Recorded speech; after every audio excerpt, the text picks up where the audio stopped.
Welcome to the temple of the sacred clown. All right, guys, I'm here to talk about some sacred clown stuff. Happy Halloween, to be quite honest with you. It is today and tomorrow are literally the alignment of when the spiritual world and the physical world of the frequency of it is literally like at its thinnest, basically. But since what's happening to the planet, it's probably not as thin as it once was. It's probably a little bit thicker than what it once was. So remember, guys, back in the day, man, we had we had the spiritual world and the physical world at one point, man. You know, now that's coming back in. All right, we're getting that shit back. All right, seriously. So, but I don't want that. That's probably another story for another day. But I want to talk about this. This got me curious. I want to look at more sacred clown stuff, know about my people, about me también, because I am a sacred clown. All right, I found out a long time ago, which blew my mind and it made so much sense. I heard that I've said this before, and I'll say it again. If you get tired of it too, I'm not gonna go on about it here, and I'll get to the video that I want to get. But when a person wears makeup on their face, it's considered a skull, especially if they paint it white. It's a skull. And then any makeup you put on your nose, eyes, or mouth is the clown part. So there you go, CHUCKY. There's a reason. There's a reason why I'm on this planet, and there's a reason why I am the sacred clown. All right, look at that. You see that turn into a fucking cosmic serpent right there? You know, these wicked beings know what I can turn into. They're fucking terrified of it, you know? Terrified of me. As they should. As they should. All right? Seriously. And I got some brothers and sisters out here that do watch my stuff that are all sacred clowns themselves. Shout out to you, brothers and sisters.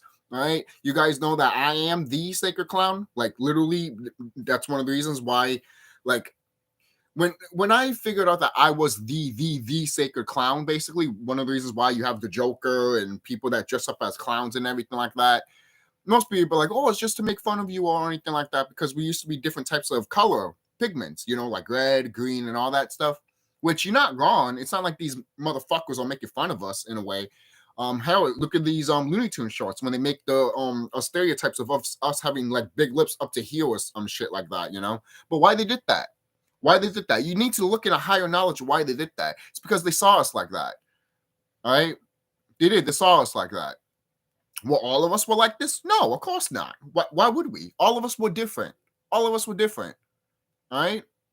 I know some people might say, so you telling yourself, so you're saying that you're a sacred clown, but you're also a dragon too?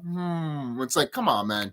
Really? What? No one can't be a fucking sacred clown dragon here? Seriously. But you need to know thyself. No one is not going to tell you who you are but you, especially if you've been meditating and breaking down of who you are inside of yourself. Okay?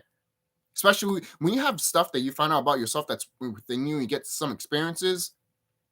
Like, who cares what people say? Who cares what people think? Seriously. Know thyself. That's all I need to. That's the best advice I can ever give you. Know thyself. All right? So there's a video that I do want to point out. This is what I want to talk about with the sacred clown stuff. And we will get to the Titans versus the gods soon. All right? Remember, guys, we are the Titans. Zeus and them, they were, you know, we those are our family members at the end of the day. We fought with our family members. And it happens, man. It does. It happens. And that's why some people out here think that, oh, if you guys are gods and goddesses and shit, why do you guys argue with each other and fight? I'm like, that's just the way it is, man. If I rule a kingdom, for example, and my children want to rule that kingdom and I don't want them to, I mean, I would let them because they're my kids, you know, I'm a nice person. But they're all gods and goddesses that would not like that or not want that at all. That's what happened back then. Look at the whole story with Uranus and obviously Uranus, Kronos, and Zeus. Look at those three individuals, right?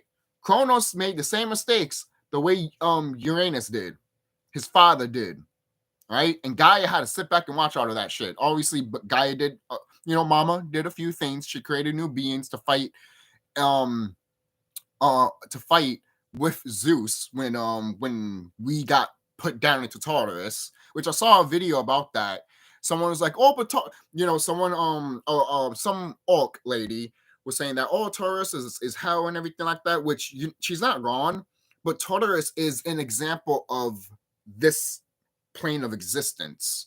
That's why they call it hell. That's why they call it Tartarus. They call it Tartarus in hell. Here is because you have to pay bills, you have to do this and that, and plus we were asleep. We were low down in frequency, man. That is hell. That is hell. We forgot who we are. That's hell. Okay? And then they even said in they even said in the Titan story that I'm going to show you in the History Channel, they even say in the Titan story that these Titans, if Zeus lost to the Titans, he'd be dragged down to Tartarus for all eternity, basically. But Zeus wins, the Titans would be there for all eternity. Who said that? Who said that? These Caucasian people. Now remember, these Caucasian people have been around since the 1400s. And we saw them a little bit before that too. Which I want to be surprised, But think about this. Greece and Rome.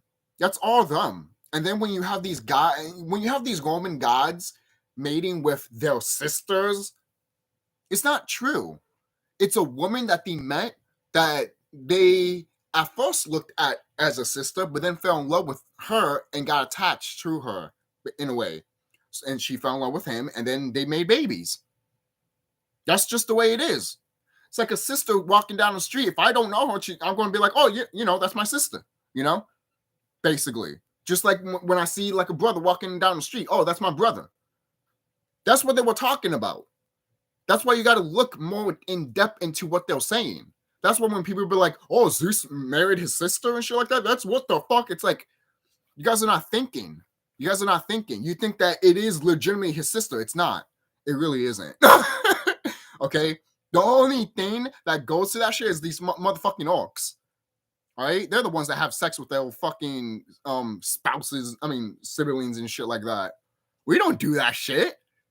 So when you hear this shit in Greece and you find out that the Titans and the gods are color people, what do you think? We don't do that. We don't do that incest crap. You know that. We both know that shit. We know that it comes for these motherfuckers. And plus, why are the gods and the Titans, when you look at them in statues in Rome and Greece, why they look Caucasian? Not one of them is fucking color. That's a problem. That's a problem. Okay? Because some people don't want to point that out or doesn't want to see it and don't want to fucking goddamn think and be like, oh, all these guys are just fucking their sisters and shit. I'm like, no, they're not. No, they're not. And whoever told you that is a fucking idiot and is a fucking goddamn liar. Okay? This is shit that I had to learn for myself. No one had to tell me this shit. It's common fucking sense once you figure this shit out anyways. So, going back, let's get started with the Sacred Clown shit, because I had to get in a tangent there. Yeah, it's been 8 minutes, but at least it wasn't an hour. But let's get started with the Sacred Clown stuff. There's a video out here that I really want to put. It's called let's see. The Nephilim look like clowns. The Nephilim look like clowns? Now, this is not a rant video of me being like, what the fuck? It's not that. It's very intriguing that this orc guy says that, because if you watch Attack on Titan, you see how their faces look like? All that, the Cheshire grin and shit like that. The Cheshire grin, if you know what that is literally like a clown smiling and shit. For crying out loud, a few days ago, or yesterday actually, the Luna, the moon, I like to call it Luna, the moon, because that's how, Spanish and shit. But the Lunad, ella, was freaking being a Cheshire. You know how you get that Cheshire grin with the moon, the moon crest? That's what the moon was looking like. That's what she looked like. Was it yesterday or a few days ago? And I was taking some of the energy from Lunad Damien. And that energy felt great. It felt great. That's why I'm telling you, take energy from the moon and the sun, man. All right? Seriously. Anyone that complains about that, I don't know what to say to you. I already said in this channel before that once I meditated with the sun, they try to block it with the cloud. And when I meditated with the moon, they try to block it with the cloud too. So what does that tell you? Come on, people. Come on. You're being played, man. You're being played if you think that that's not a thing for you and your own species. Where do you think the moon came from? I don't have to discuss that shit, though. Come on, man. Come on. Are we really going to talk about, oh, the moon is fucking fake, or the moon is from these wicked ones? What? Yeah, it's from these wicked ones, right? But yet they can't leave this planet because all the radiation that's up there. Does that make sense? Come on, people. Come on. Come on.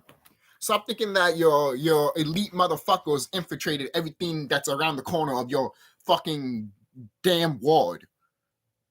They can't. Like Gravity H said, shout out to that brother. They are a speck of dust compared to what we are. They are nothing. They're nothing.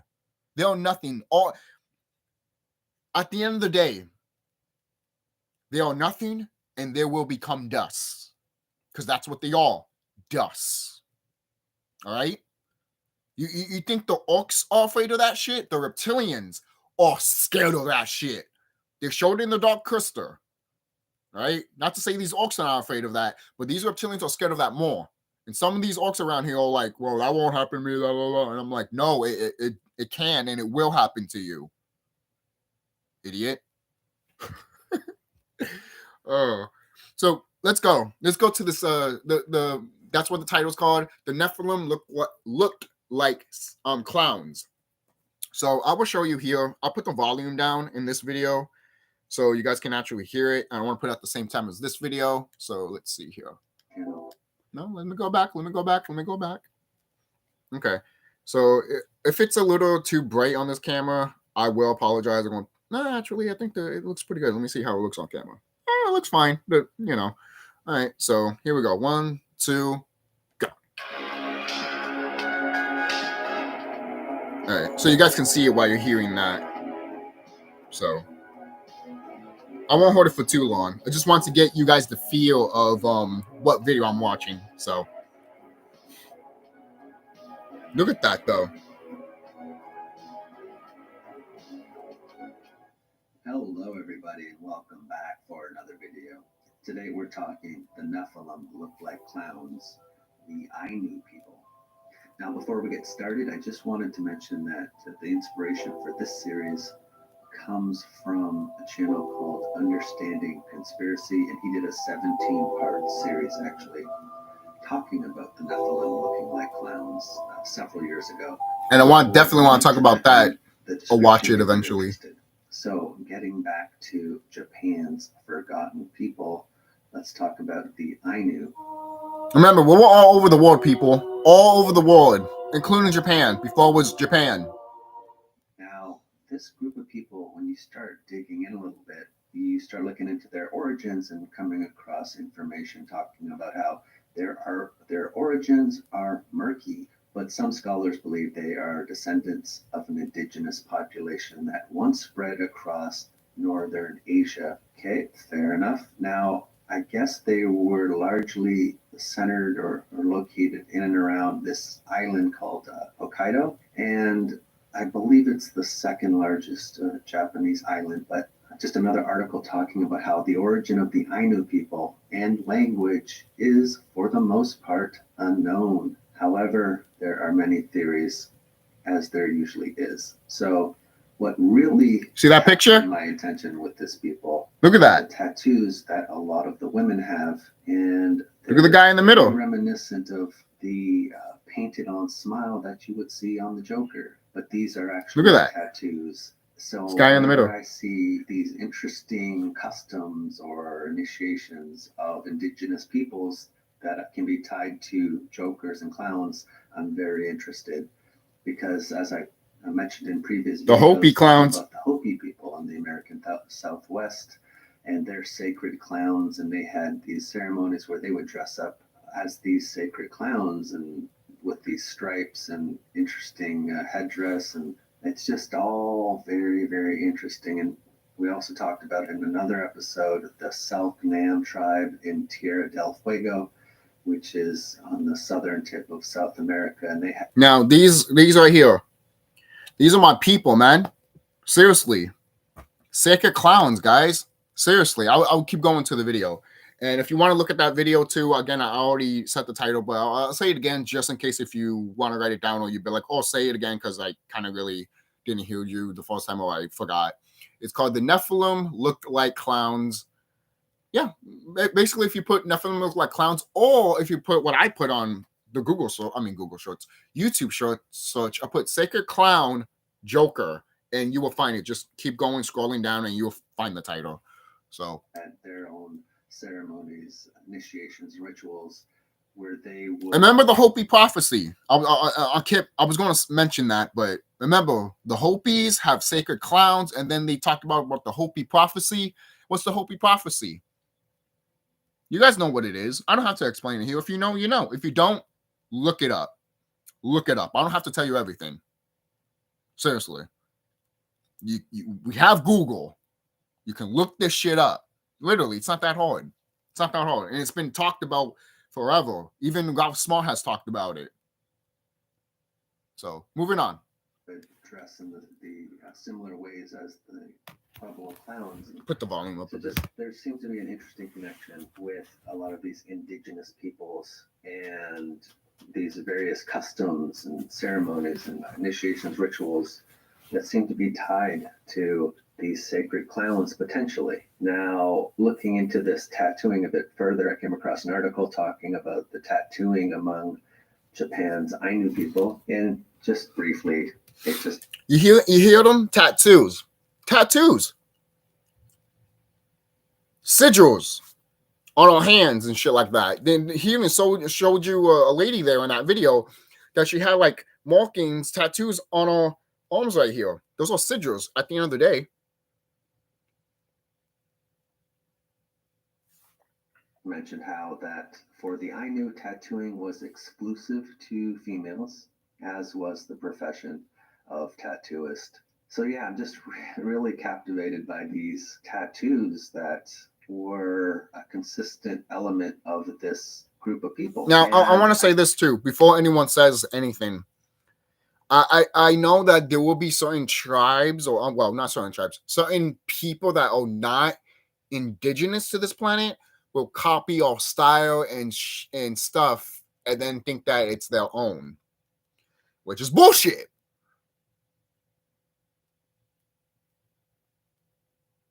So I just want to point that right now. So, because not to say there's not, for example, if you have a Caucasian person trying to be like a sacred clown, it's like, what are you doing? What are you doing? What are you doing? It only goes to the indigenous people. And by the way, the indigenous people listen to the sacred clown people, man. We're wise fools, basically. Oh, but why'd you call yourself fools? It's because sometimes when we speak the truth, some people don't listen. Some people that know what the fuck's going on, they listen and they know. But the people that are ignorant, that, you know, let the sleeper stay sleep, basically, shout out to Remedy H again. Those type of people, again, let them be. Let them sleep. I think it might actually in some way tie back to a feature of these beings that may have existed at one point and may now be non-physical, but you know, this element that we see associated with clowns and these painted on smiles, but in this case they were tattoos. And you know, I can't help thinking like there are a lot of customs that are mimicked, such as cranial headboarding, and you find like with the Paracas elongated skulls that there might have been this element of copying what was seen a long time ago with some of these tribes, and just like I said, or indigenous peoples, and that's what I think might be happening with these smiling tattoos. Maybe it's actually a replication of something that was seen in the past. And look, I know some people might look at, for example, some people might be like, oh, that's a Native American, even though we're Native Americans. But, you know, Indian, basically, you know, the, what we called, what people call redskin, which I know some people will say that that's offensive and shit like that. But I just want you guys to grasp of what I'm talking about. So those people, those are not native to the planet. Those are another type of form of orcs. Okay. Now, the ones that look like them, but they have darker features, like a brother or a sister, Those are part of the planet. They're part of the planet.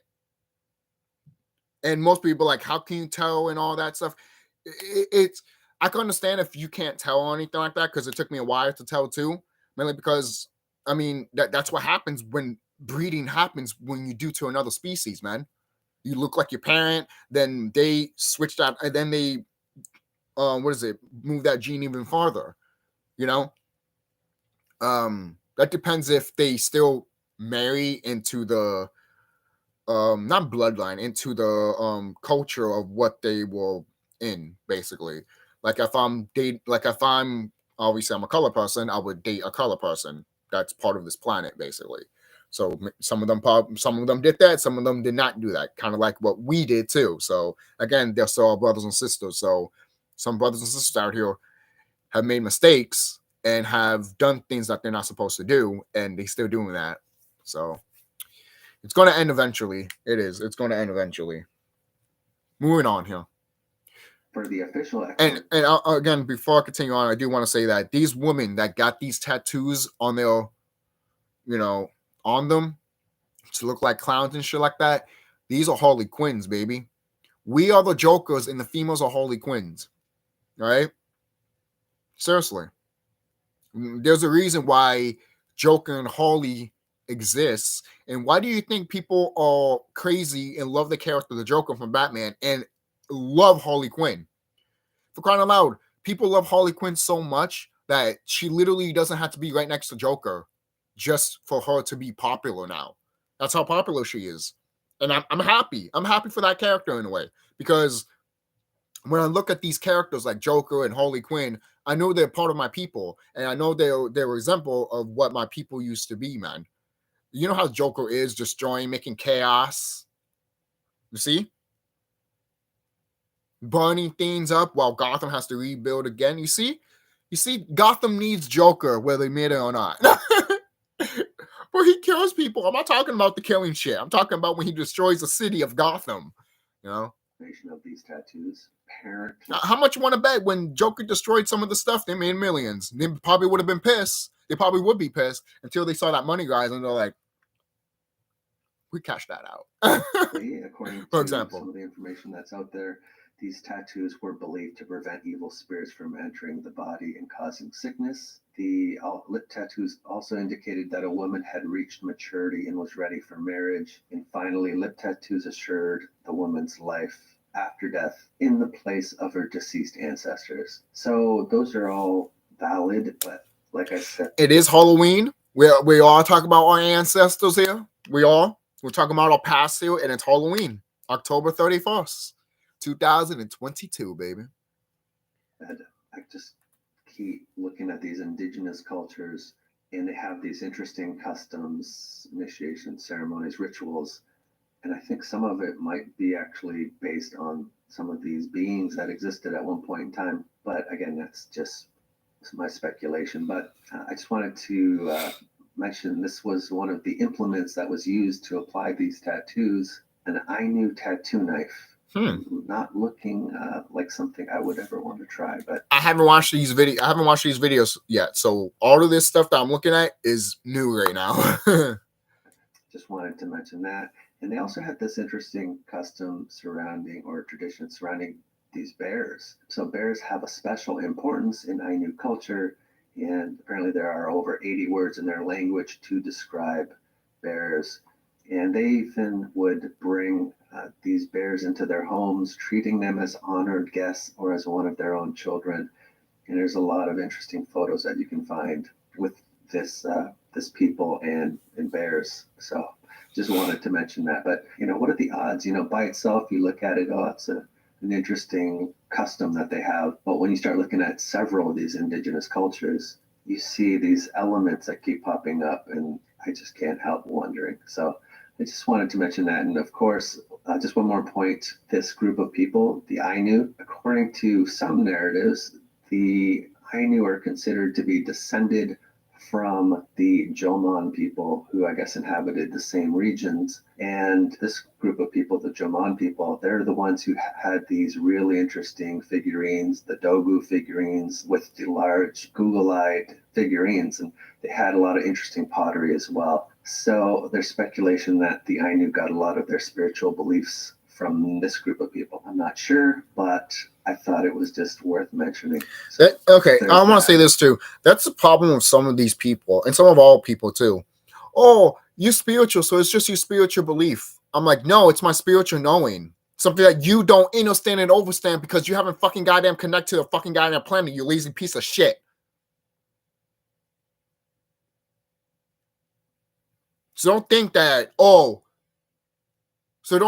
don't know what I'm talking about. Oh, I didn't say that, but you're acting like it. You have that attitude of it, so I'm going to regurgitate that attitude back to you. I don't care if you're fucking goddamn calm. I can see that fucking attitude right through your ass. Basically. Oh, but I didn't give you that type of attitude. Why are you talking to me like that? Because I can feel that attitude and I know it's on you, and so I'm going to give you it. That's how I am, motherfuckers. Seriously. You don't like it? Too fucking goddamn bad. Maybe you should keep your fucking mouth shut and fucking goddamn run. Fucking idiots. Seriously, before karma hits you over the head, and then you wonder, why the fuck this happened to me? Because karma decided to tell you that you're a fucking idiot. You should fucking think and know about your fucking consequences that what you've done. Not to these unnatural people, but to your own people and to your own self, idiot. Okay, so now let me just move on to our second topic of the day, and that is the Joker in Hindu temples. So we're going to keep going here with the sacred clown stuff, obviously. And this video is 12 minutes long. Commenters alerted me to a new video that was released. I think it was in and around August 10th by Praveen Mohan, and he has a popular YouTube channel. I've heard of him. Many appearances. I've seen his videos. Aliens, but he had a video that was had an interesting thumbnail, just talking about how there's this crazy rule in Hindu temples that require a Joker to be carved in every Hindu temple, which I never knew anything about, but I find pretty fascinating. And again, he was just saying every temple must have a Joker, but why? So there's this particular figure. Welcome to the temple of the sacred clown. Come on, guys. In almost every Hindu temple, and it has this unique stance, as well as usually wearing a hat. Usually it has this irreverent behavior associated with it. And there's just a few different depictions here. And sometimes it has the hat, different types of hats. Sometimes this figure is holding an umbrella. But I believe the video is like less than 10 minutes. Some of them are holding an umbrella. Some of them are holding an umbrella. Some of them are holding an umbrella. Really? Really? Really? Come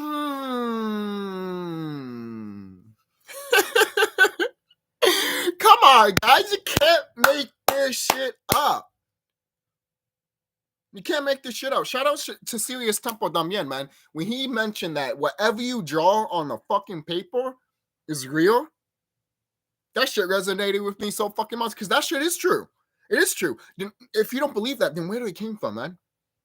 Especially if you got inspired by something that, especially if you got inspired by things that are not even around you, you just drew it. It's because something that you saw back in ancient times and back when you were living there, man. All right?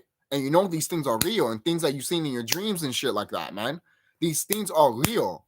Sacred clowns are real.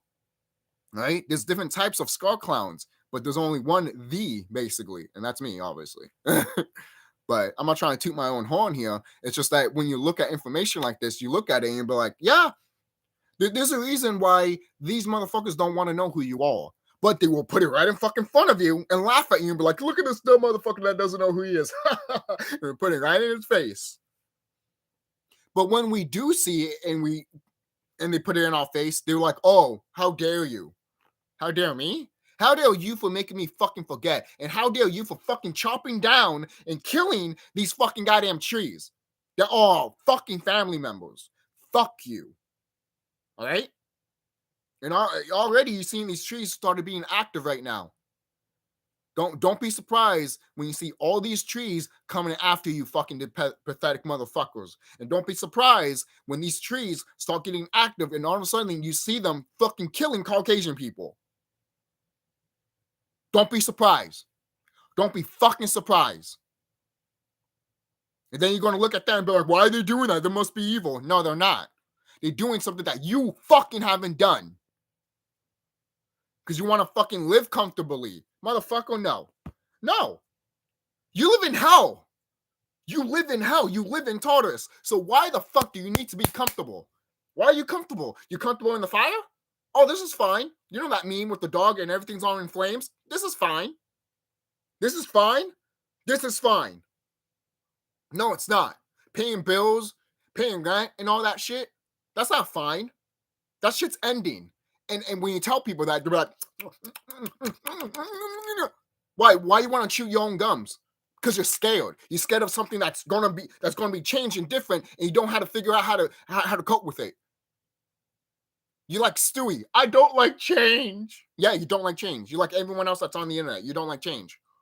You don't like change. And don't say that you do like change when I told you what's going to happen and you're fucking goddamn scared and terrified, or you want to debunk it because you're fucking scared, like I said again. But I don't see it. Yeah, because you're not connected to nature, you dumb idiots. You idiots. Stop acting like you're connected when you're actually not. Stop acting like, oh, mama gave you the call when really you haven't said anything. I know mama gave me the call and I made a video all about it. All right? And I haven't told some of my friends and family that. I just made a YouTube video about it. Because let the sleeper stay asleep. Okay? Let them sleep. Because when the shit goes down, they're going to be like, where is he? Where's this kid at? I'm nowhere to be found because I decided to fucking leave your fucking sorry asses and decide to do my own shit. Start my own fucking tribe anyway. And if I don't, guess what? I'll find a good honey and shit like that. All right? Oh, but this and that. You know what? Stop paying attention to my fucking goddamn life and pay attention to yours. Because it sounds like your life is more pathetic than I am. Because I'm not focusing on your life. Who gives a fuck? I don't give a fuck about your life. I give a fuck about my life. All right? I'm not saying that, oh, if some orc tries to kill you or tries to do something to you, I'm not going to back you up. I'm not saying that. I didn't say that. I never said those words. You know? I'm a person that's a loner. All right? I like to be alone. I like to be all by myself. In close proximity of people. That's just the way I am. Okay? And that's how it's going to be. All right?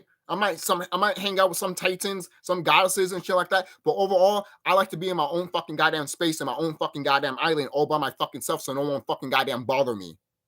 That's the place that I want to fucking goddamn be. All right? And I already seen it. And it looks fucking beautiful. All my fucking wives there, all my children there. It's a beautiful thing. I've seen it.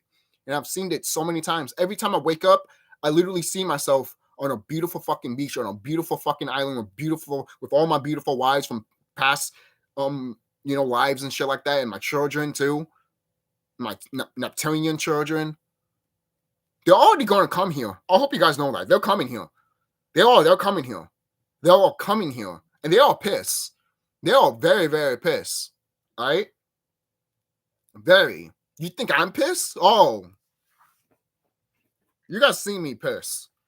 You don't want to piss off the goddesses that I married, that I'm with currently. You know? So, seriously. That's when people ask, oh, how are you going to get a girlfriend and all this shit and that? I'm like, if you meditated long enough, you will figure out that you have wives in other dimensions, in other realms too. So why will you be bothered by that? Oh, but you don't have one in this realm. Then you don't understand what's happening to this planet right now. The spiritual world is coming into the physical world, meaning that anything that was in the spiritual world is going to be a part of you now. Meaning that in all your stuff that belongs to you. So if you have a whole bunch of wives, guess what? They're going to come back to you. If you have a whole bunch of kids, guess what? They're going to go back to you. Come on, man. It's the same thing when you have a child in this reality and you had another child in reality and then they reincarnate here. Or they reincarnated and then they had you. You see? You see? Now now the parent, now the child has become the parent, and now you are the child. You see how that is? Why do you think these orcs don't want? Why do you think these orcs don't want us to mate? They want us to mate with them so it can cut off the fucking goddamn bloodline. Yeah. And then you get, mixed kids and shit like that. Look, I have nothing against them. They're still brothers and sisters, right? But the ones that look our own kind of, they're like, well, fuck the color people because I'm just going to go right with the Caucasian people. Then you're stupid because they just going to treat you like shit too. Just because you still have that carbon in you, dude. Still nigga, always will be a nigga, basically. Come on, guys. Come on. Seriously. It's not rocket science. It really is not rocket science, but you guys are trying to make it so complicated than what it is. I don't know why. I don't know why you guys are like that. I don't know why people are like that at all. People want to make something so complex than what it actually is because either they're scared or you want to learn more, that's fine, but I just told you what it is. Stop trying to pick straws and be like, oh, this should be it, this should be it, and this should be it, just because what I told you the whole thing doesn't suit with you. It doesn't matter. And just because I told you, you think my philosophy is supposed to be everything will ever. No. I told you, I meditated to the planet. I'm connected to her. I know what she wants. And what's going to happen is what she's going to get. Whether you like it or fucking not, she's going to get it. You idiot. She's going to get it. All right? Some of our people are literally. I never told no one this before, but I would die for this planet. I would die for this planet. Okay? I would die for this planet. I would die for Mama. I would die for the Cosmic Mother. Seriously. I won't die for anyone else but her. Okay? I don't give a fuck what no one says. Seriously. You live on her. You are the cell of her. So no shit. You're going to fight everything possible. Okay? She wants warriors, not fucking goddamn pussies that don't know thyself. Seriously. I might be a little harsh, a little fucked up, but it's only because that's out of love and only because she has seen us in a low state that she is just like, what the fuck's wrong with all of you? You guys, do you guys know who you are? Or you just don't want to know who you are? Because you are so comfortable that you want to be enslaved still to this white man system with the mind. For crying out loud, some of these religious folk don't even fucking read the Book of Enoch. The book of Enoch came out before the Bible, came out before the Book of Genesis, came out before the Book of Revelation. But none of these fucking people don't want to look at it. Why? Because they're scared. They're scared to look at the Book of Enoch and find out the real truth of what's going to happen to this planet and what really happened to us in this planet. Okay? Enoch was a brother. And he knew what the fuck was up. All right? Shit. That's the first thing when I first got into this shit, that's the first thing I looked at, the Book of Enoch. Because it was the most reliable shit. And so was the Emerald Tablets of Thoth. If you guys haven't researched that or looked it up or anything like that, or get engaged with it, then I don't know what to tell you. I don't know what to tell you. Then why are you watching this video? If you're not engaged with those, then why are you watching my video? Just to get my energy or some shit like that? And then guess what? It's going to be repelled right back to me.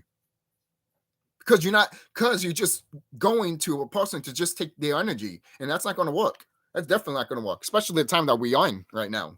Sorry, that's just not going to work anymore. It really isn't. Maybe it might work a little bit, but the times that we're moving in, it's just not going to work anymore as much as people think they want it to be. That's the way I see it. Could I be gone? Yeah, of course. But I've seen things that people still haven't seen, and I've seen things that people have already mentioned. And I'm just like, yeah. Again, shout out to Remedy H and Serious Temple because they mentioned stuff that I haven't said on this channel, but I thought of, and I'm like, and I'm over here like, so it's just three of us that know what's going on, but everyone doesn't know what the fuck is going on. Oh, it's funny that I see that perspective sometimes. I'm like, so it's just three of us that know, and all of you guys don't know shit? Which is bullshit, because I know there are all people out there.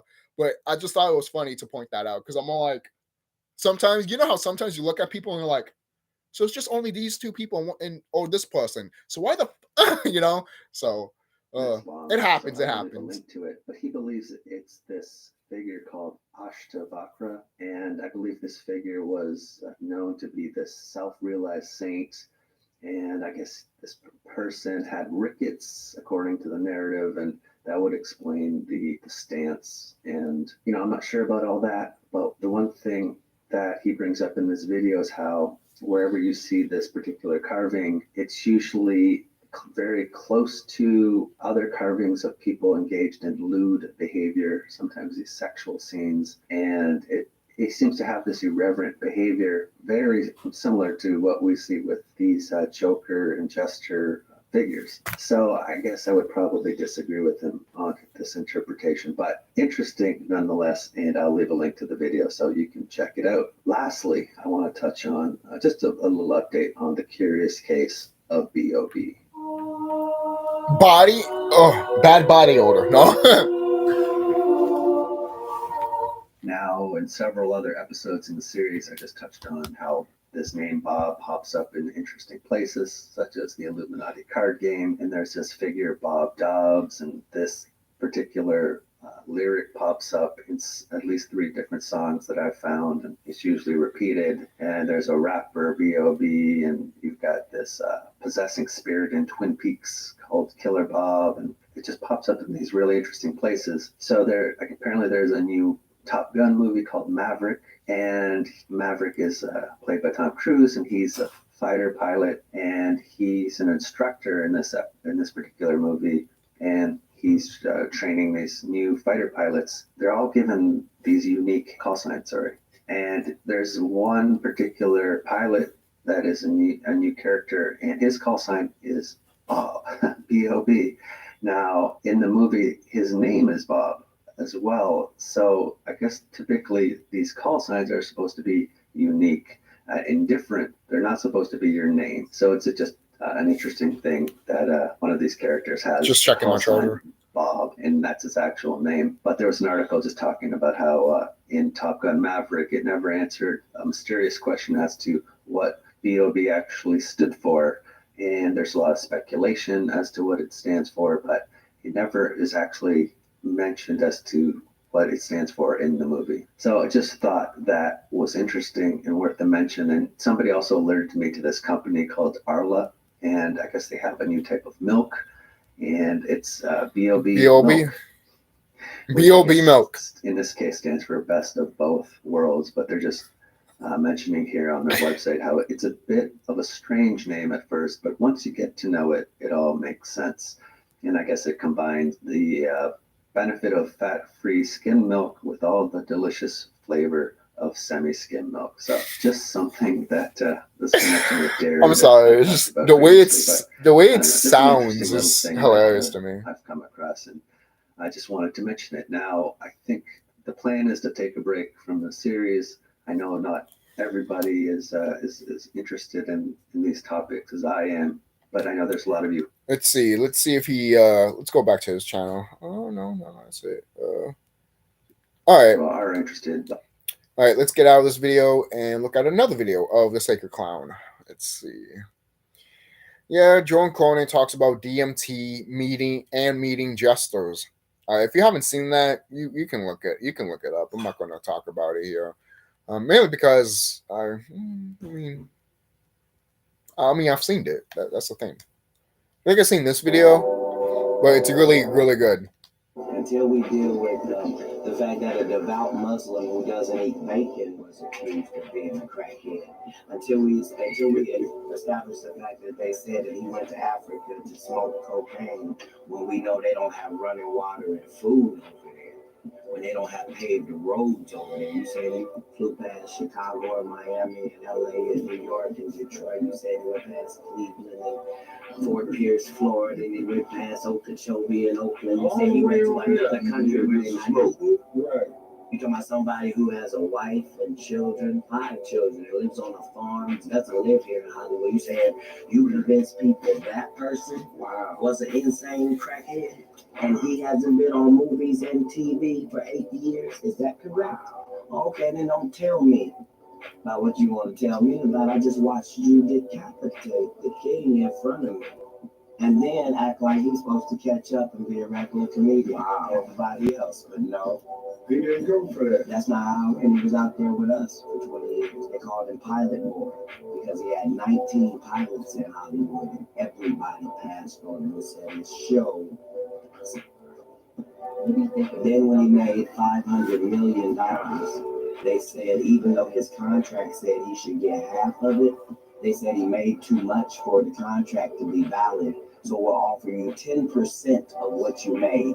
You mean he made 500 million and they offered him 50? Yes. And he said, what do you think my fans are going to say when they find out you offered me 10% of what I made you? And they said, your fans will believe that you're a crazy crackhead by the time you get home. And my nigga got on a flight in LA, and by the time he got to Ohio, it was so. And 8 years later, he hasn't been in a movie and or television. Is just now trying to do his real comeback at Radio City Music Hall. It leaves like that sometimes. So now you can be the fake king or you can be the real king. By who he is the head. Peace, family. This is the Mystic representing WW. This is called The Joker and the Mystery of the Sacred Clown. And it's pretty long. It's 49 minutes. I'm already 46 minutes in here. Let's get started. TheSkullKlown. Here's another video. Then after this, we'll go with the Titans. The Joker So, and the Mystery of the Sacred Clown. Now, this video comes after a lot of successful things that really have shown me the Sacred Clown, whether it be comedy specials from Dave Chappelle and Bill Burr, whether it be the recent string of clown movies, It, Chapter 2, The Joker. A lot of things have been said about these artistic expressions, whether critically, politically, or socially. What I'm attempting to do is look at the mythology and the esoterics and the history of this sacred tradition. And as we know, energy does not die. It is just transferred into a different space and different time. So with this understanding, we're able to look at the energy and reference it with past histories to get a better understanding. It is often said, if you don't understand your history, or you don't know your history, you're bound to repeat it. So the ultimate purpose for this actual documentary is for you to understand when someone is speaking against the status quo and they're using humor or jest to explain a point, it's not wise to cancel them or just to write them off as crazy. Nor is it to champion a person who has a mask. And I say that in reference to the recent Joker movie. So ultimately, I'll be talking about some history. And let me talk about the Joker movie, to be honest. Also, because I'll continue on more. But let me talk about the Joker movie. Remember the whole thing with I think it was China, that Hong Kong is its own thing, but China wants to make Hong Kong into China, which the Hong Kong people do not want. Because if that happens, then they will lose everything. Because Hong Kong is basically like the United States, and China was like, "Hey, Hong Kong, you have until 2040 something, 2045."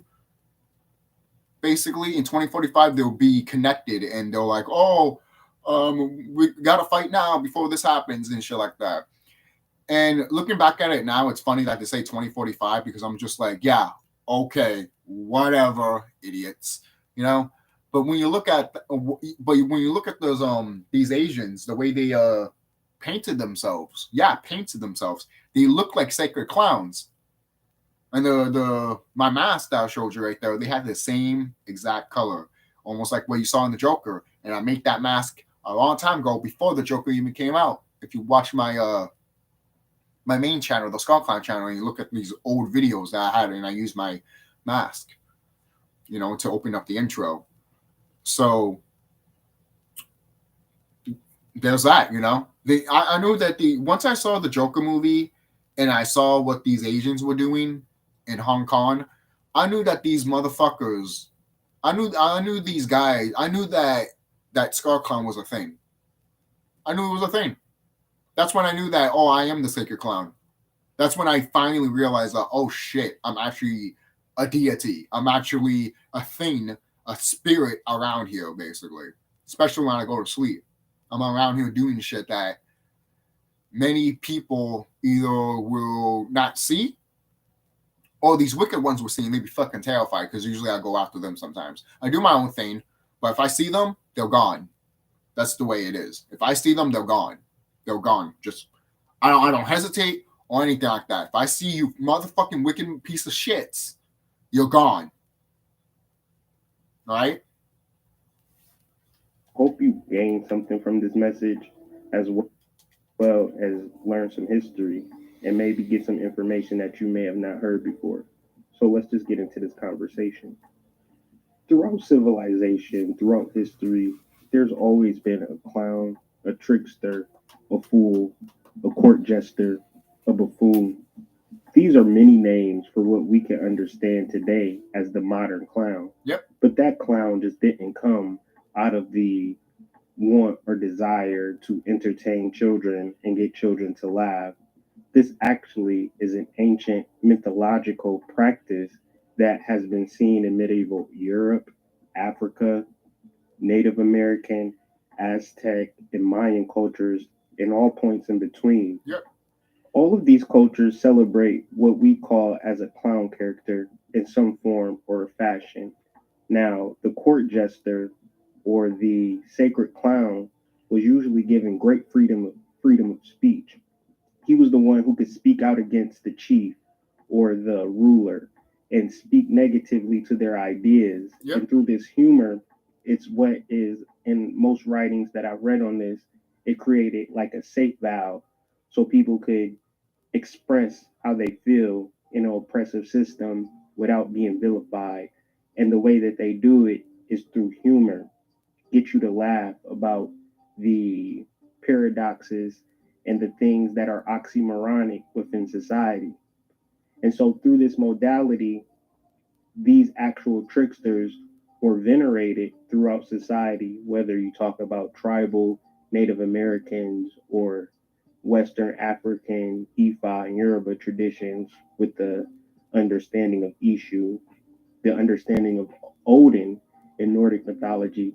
And the list can just go on and on and on and on about these particular trickster figures or psychopomps that actually take you on the spiritual path. But the lesson that they teach is humor or laughter. To understand this dynamic, we have to understand how words could be used to simply dismantle all public opinions. The clown's role was to use the words that we use every day and rearrange them in a way that now you saw the world in the way that you live differently. Now, this may sound complicated, but to bring it down to modern terms, just think about a comedian or a rapper. A rapper is not creating a language. Well, some rappers are. I don't need to rap and I can use my ad-libs. Watch this. Follow me. Follow me. Follow me.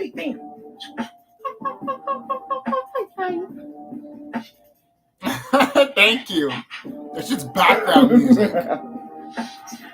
All right. Well, it's definitely the most unique freestyle experience we've ever had. That's the most different. Who influenced you, bro? Where's your influences from? I don't know what just happened, man. Right. Wow. Some rappers are. But also, he's using the language that we know, and he's teaching us or showing us different ways to put words together, whether through different rhyme parameters, double entendres, etc., and so forth. And even when we think about the modern comedian or modern rapper, they're allowed to express things that you wouldn't necessarily normally do. Whether a rapper is talking about how much money they have, or how many girls they have, or how many people they shot, or the comedian is saying the most craziest jokes about his relationship or about his children. These are seen as jokes, and they may have some truth in it, but you couldn't necessarily do the things that they're saying. So within this space, they'll say that they actually do it. And the more believable they are, the more credible they become, and the more successful they are. And it's not they are credible by their actions, because if they were credible by their actions, they'd probably be in prison or in a mental institution. Mm-hmm. But if they are able to convince you through words, they are celebrated. So now, the dominant society, they tend to hold a dominant perspective. And whenever you step outside of that in the form of action, you get ostracized. So what a trickster does is actually use his brain and his words to tiptoe that line Mm-hmm. and go outside of that dominant narrative while being in the same paradigm that he's actually speaking against. So many rappers speak about injustices, but have contracts to record labels that are owned by the CIA. So many comedians speak against whatever, but they're a part of the establishment or doing movies for the establishment that they speak against. So we don't necessarily know who's for the cause or who's against the cause Right. based upon the art form of being a trickster. Mm-hmm. And this is through riddles, jokes, poetry, rhyme, and overall creative expression. So the overall art form of the trickster is supposed to reverse the status of the dominant society, destroy the oppressive society structure. So whether they do this or not still remains to be seen.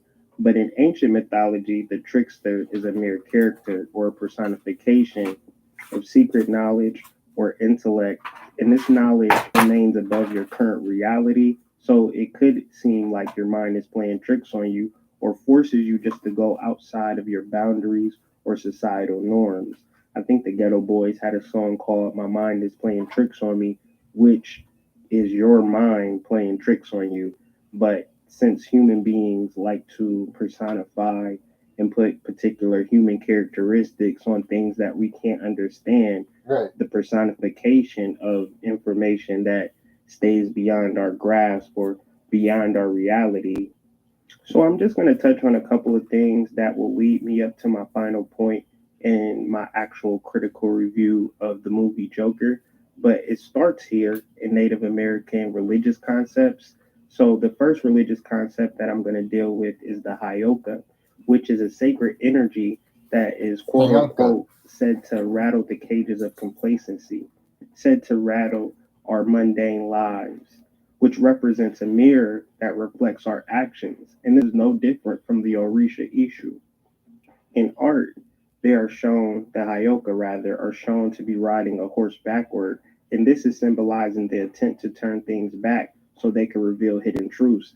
The Hayoka is there to remind us that we tend to take our lives too seriously. Yes. And it's easy to lighten up and lighten that load by laughing.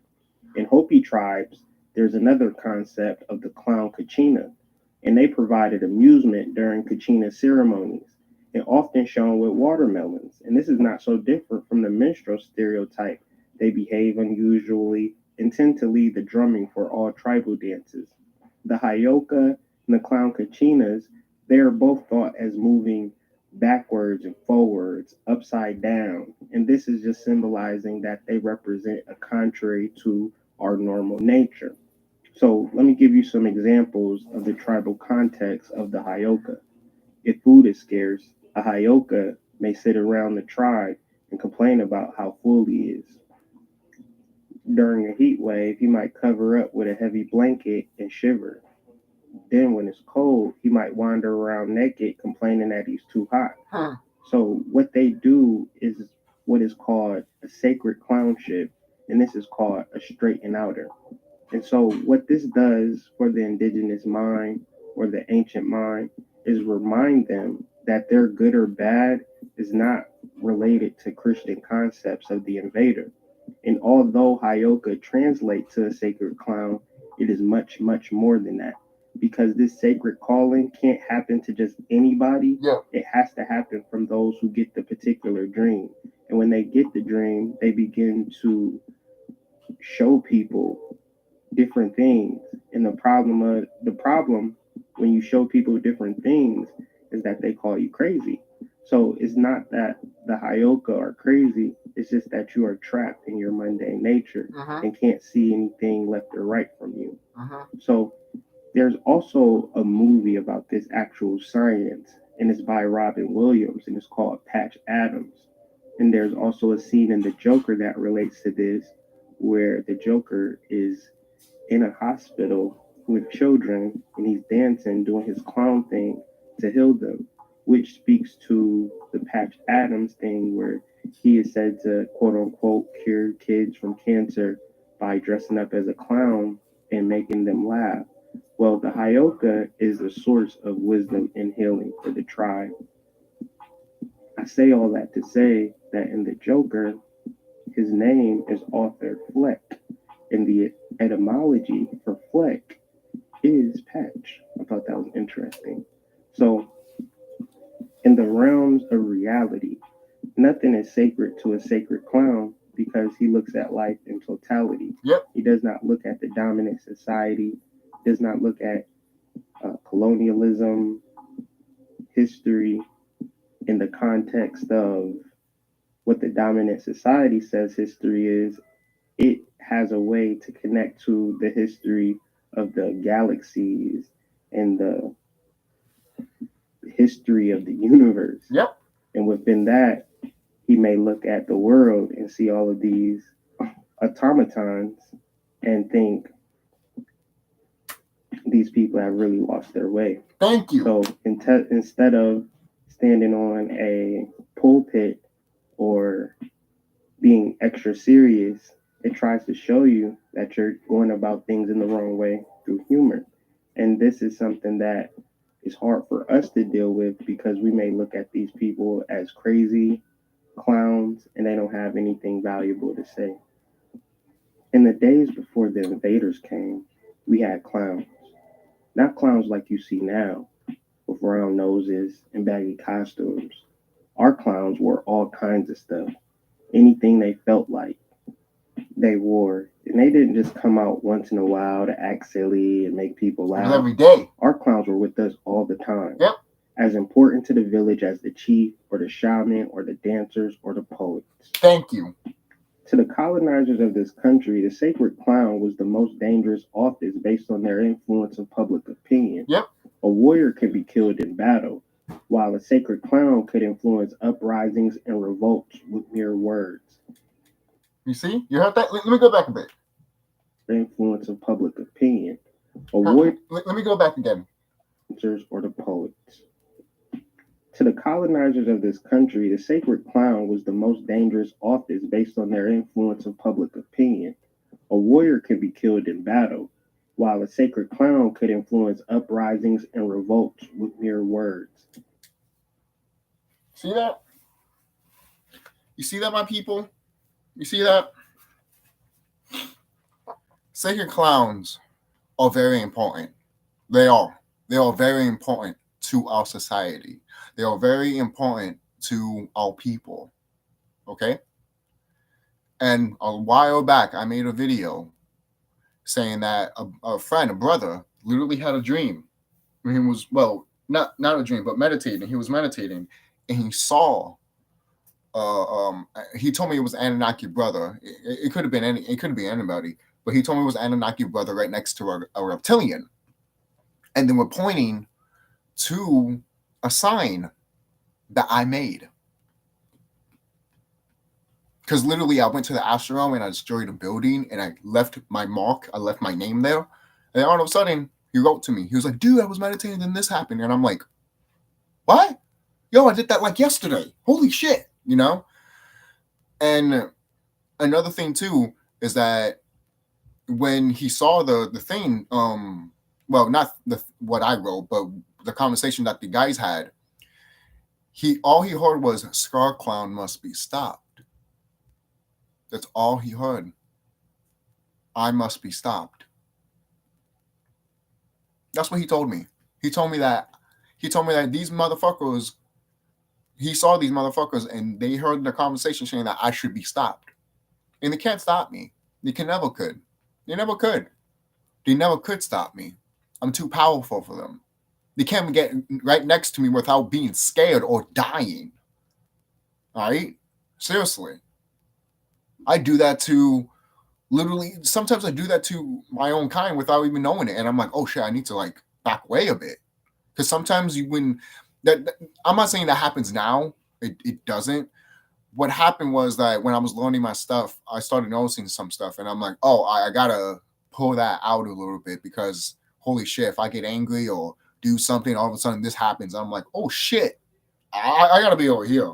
Because apparently if I get angry, everything starts moving around me. And even people that I care about start feeling some type of way. And then all of a sudden I'm the bad person. Or something happens. And then all of a sudden I'm looking at it like I caused that. But I can see it and then tell them it. And then when it does happen, they'll be like, why do it? And I'll be like, I saw it and I told you it. But go ahead, don't listen to me because I'm crazy, right? I'm crazy. See, it's those type of people that I know that I would not see them anymore. Why do you think I said in this video that, oh, when the time comes, they won't be able to find me. I'll be fighting these motherfuckers and living my own fucking life and having my own fucking goddamn land. I'm not going to be surrounded. The people that I'm surrounded right now, I'm not going to be surrounded by them very, very soon. And I know that. And I don't care. I really don't care. I really don't. Because I'm not here to do what these motherfuckers want me to do. I'm here to reclaim my planet back. And if I have to lose friends and families in the process, so fucking be it, man. They're going to come back. They're immortal anyways. You know? Seriously. And literally, moving on. Let's keep going here. This guy is good. This guy is good. I thought I saw this video, but apparently I did not. I thought it was going to be a woman talking, but no, because there was a video that a woman was talking about sacred clowns, and she got that on point. I don't know if it was a sister, though. But this is a brother. Another quote from the Cree medicine woman who says, no wonder we never got along. My people and your people, they were all the time getting peeved at each other, and much hatred grew between us. It was unavoidable, because my people had great pride and humor. Yours had the jitters and wanted to shoot those who were laughing at them. Yep. Yet I still find you people very amusing. Right. I have to laugh at you because you never let yourself go. Yep. Every word to you is completeness or else a long way off. Yep. You like to bludgeon the meaning of something to fit your own stupidity. Exactly. It would serve you well to quit being so brittle. Yep. So these sacred clowns were dangerous to tyrants and colonizers because the fact that he pointed that shit out resonates with me so much because that's what I do. That's what I do. Every time like I get to argue with friends or family and shit like that, I'm all looking at them like, you have no fucking idea. You have no fucking idea. You think you have an idea, but you don't know shit. You don't know shit. And if I explain it to you, you still won't know shit. Because look, I'm not here. Look, even explaining is not even going to help. It's something that you need to know, and it's something you need to experience for yourself, man. And there's not a lot of sacred clowns here. Like he said, there's only a few, man. There's sacred clowns, yes, but there's not going to be like, oh, hey, if you have a family member, you know, like if you have like a group of family members and you all come together, there's probably like 2 or 3 that are sacred clowns and the rest are not. That's how small it is. I look at my niece and I know she's a sacred clown. Right off the bat, when she was a toddler, when she was literally started walking, I'm looking at her, I'm like, she's a sacred clown. Holy shit, we have another one. It's amazing. It is. And I thought it wouldn't happen anytime soon, but it just looks like the ancestors just wants to come back. Can you blame them? Can you blame them? They know what time it is up there. And if any of our people are making babies here or down here, don't think twice they don't want to come down here. All right? Some of them are, not to say that there's not some of them that'll be like, oh, I'll lose my powers and shit like that, or I'll lose my abilities. That's why they look at us and be like, dude, you lost so many things just to come down here. Respect, you know? Seriously. You guys have no idea that the people that have woken up before anyone else, you guys have no idea what rewards you will get. And I'm not talking about rewards because, oh, you did this or that. No, those rewards, quote unquote, are actually yours anyways. So anyway, they're not rewards. They're just meant for you anyways because it's yours. For example, a land. Oh, that's my reward, a land. No, it's just yours to begin with, dude. It's always been yours. You know? It's like that. they had disorder. They dressed any type of way. And they were also honest. You couldn't just show them anything. They saw with the eyes of the child, and they seen the truth within the lies. And this is also a close comparison to the Orisha, Legua, and Ishu. So the invading army of this country, they hated the sacred clown more than they hated the warrior for this reason. And this is why. And that's why. And that's why my friend sent me that fucking name. And I made a video about it on YouTube. That's why these wicked ones are saying that, oh, I must be stopped. Must. You hear that? Not I have to be stopped. I must be stopped. Must. Keywords must. That's how you know, and that's how I know too, that how much they're scared of me, how much they're fucking afraid of the sacred clown, baby. There's a whole bunch of sacred clowns around here, but they weren't suspecting the sacred clown to come here. They wasn't suspecting that, but once they found that out, they were fucking terrified. And all they had to say was like, "You better not wake up. Hope you better not wake up." Well, because I've noticed things that's happened in my life, and I'm just like, yeah, you did this, so I won't wake up or move on to a higher thing. I can see right through you, but I'm allowing it to have that experience because this is just my experience. But I could change any dynamic that I want to anyways with that experience. So you can't force the experience that you want me to have anyways. Because it's my life. I could literally control what I want. You know? Seriously. Like, these motherfuckers think that, oh, see, we got him. And then all of a sudden, I do something to be like, what the fuck you just did? I'm like, yeah, you thought you were going to get me by switching over, and now you look at it like, fuck, this motherfucker's smart no matter what we do. It's like, exactly. That's why I always say, guys, you need to be 2 or 10 steps ahead of these motherfuckers. And I'm always am. Every time. I don't know how. It's just a thing that I just do. Like, it's just a thing that I do. It's just naturally in me, you know. I could try to figure it out how I do these things, but in a way, I kind of don't want to, because I just know that it's just me. It's my power, and I know that I can do it, you know. So I really don't question it all that much, mainly because it's a part of me, and you could do so much. Like, you don't question why a bird can fly, man. You see it, and you be like, I could do that, you know. That's the thing, too, man. We used to be like that. We used to look at birds and be like, if I can fly, I could. But now, if you tell people that, they'll be like, yeah, whatever. Yeah, because you have that stupid mindset, dude. You have that stupid mindset saying that, oh, you can't do anything what nature can do. So you're saying you can't make fire? Yes, I can. Then you're in nature, you dumb idiot. Yeah, I'm not talking about grabbing sticks and fucking goddamn making fire. I'm talking about making fire with your own fucking goddamn hands. Right? I've been watching Paul, and how Paul heals people. He literally goes like this. Warming, heating his hands up, and then placing the eye on the blind woman. If you haven't watched Paul, I watched it yesterday. Great movie, to be honest. There's a lot of symbolisms in that movie too, because there's a part where there's some Caucasian people dressed as orcs in that show, in that movie, and they're driving off, and they give change to this Asian dude because he's also an orc, and they drive away, and the Asian dude is like picking up the coins, and he's pissed, and he's like, "Fuck you, orcs!" And I'm like, "Yo, dude, I'm serious." When I saw that shit, I'm like, "Oh!" And I haven't watched the movie in a long ass time, so me looking at that, I'm like, They told us this shit. And I didn't even fucking think of it, because when the movie came out in 2011, I wasn't into my spiritual awakening and all that. I was questioning stuff, but I wasn't questioning as much I am now, and wasn't in tune as I am right now. You know, I really didn't get started waking up until 2012. And to be honest, from what I've researched and from what everyone says on YouTube, sometimes some people say that. They'll be like, oh, I haven't done this since I've awakened in 2011 or 2012 or something like that, or 2013. Yeah, that was around the time that people were starting waking up. Why do you think they made the 2012 movie of anything bad happening to the planet? They're trying to make a ritual, by the way, with that movie, and it didn't work. It did not work at all. It didn't work at all. Now, it's not like they were trying to tell us that what's going to happen to this planet, but at the same time, they made it more exaggerated than ever just because they want to put that fear-mongering bullshit in it. It's the same thing with horror movies, right? But you fail to mistake that horror villain is you, all right? Jason Voorhees, Michael Myers is you.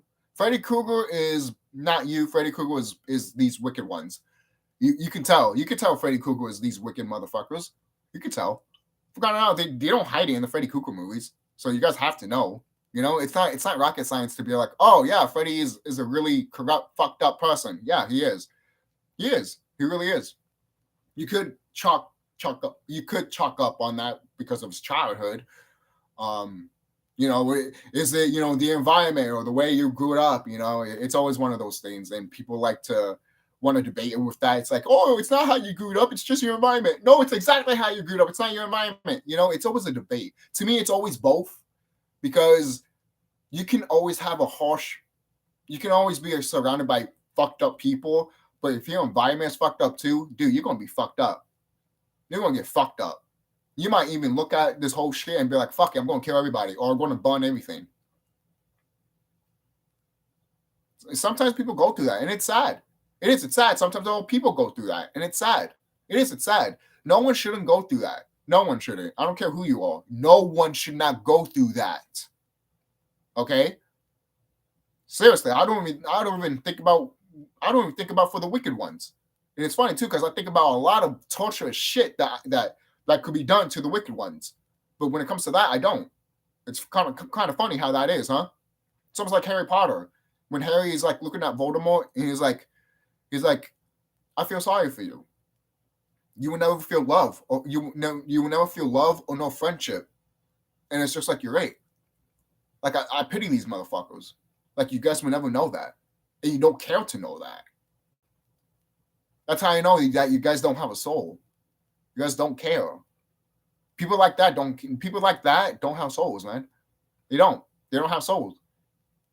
So why are we catering to beings or listening to beings that don't have souls or don't have our best interests? Why are we listening to these people? They're not even people at all. They're not even monsters at all.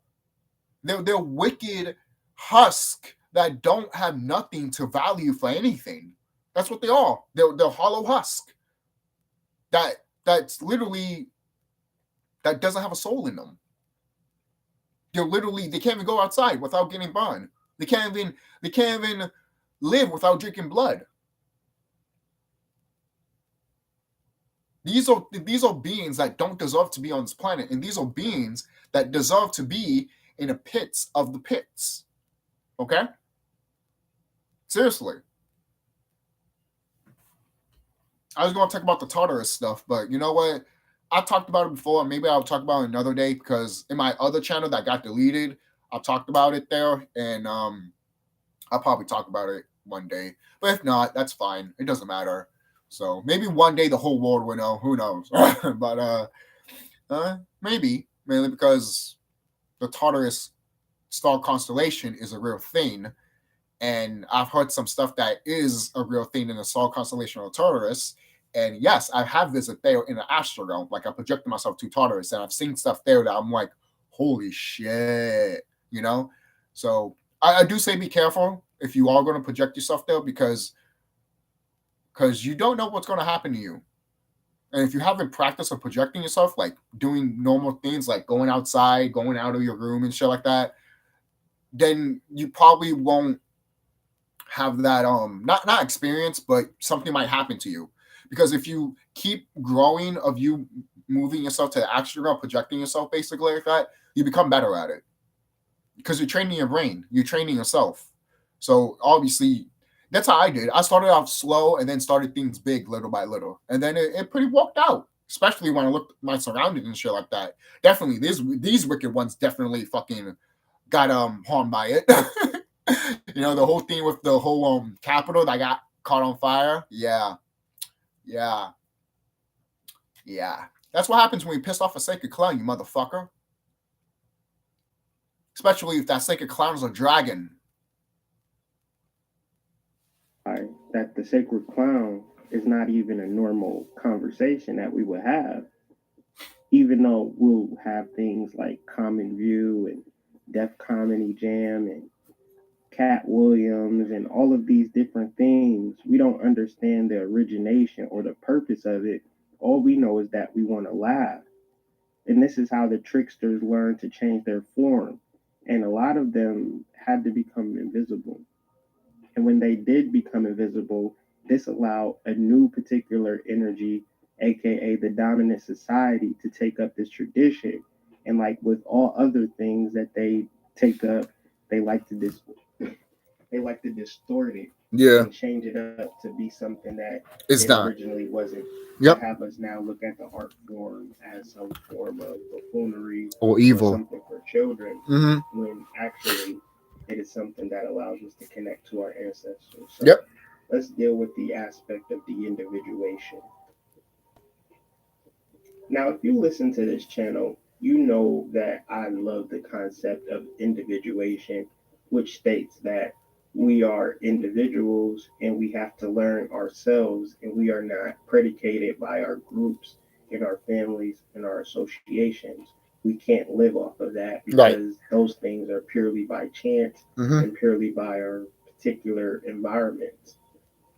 So here we have de-individuation, which is actually a space where everything that you are is your group, whether it is consciousness, church, race, sex.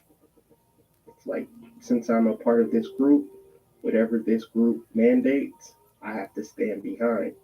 And this is the opposite of individuation. This is the individuation. And this is the state of mind that a lot of people are in. So when it comes to particular energies or individuals who don't speak along with the dominant narrative, they would easily be crossed off as evil. But then you have to really figure out who's the ones that are calling who evil. Thank you. Is it the dominant society calling me evil after it does literally chew me up and spit me out? And now I'm the evil one? Right. Or is it that it's a nice way to do a role reversal? So there are specific situations that make nearly all people engage in behavior that would be considered quote unquote evil. Evil behavior as we know it happens in a state of de-individuation, a state in which one's identity is hidden. Researchers have found that de-individuated individuals are more likely to hurt others, cheat, steal, lie, and even kill under such conditions. De-individuation is a tool of warfare to take away the individuality of the soldier, and this will make it okay to kill the enemies. A soldier in a uniform is going to behave completely different than he would if he were in civilian clothes. So this is when a person is de-individuated. He's allowed to be at his worst. He's allowed to exemplify his worst behaviors.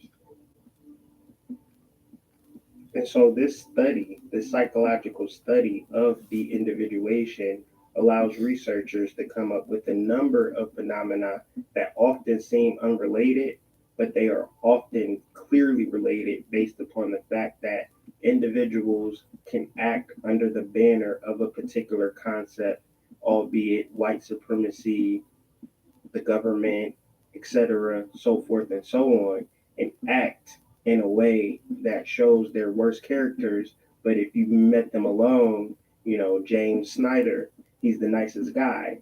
But when he has on his mask or his regalia, he turns into MK Ultra Soldier #1.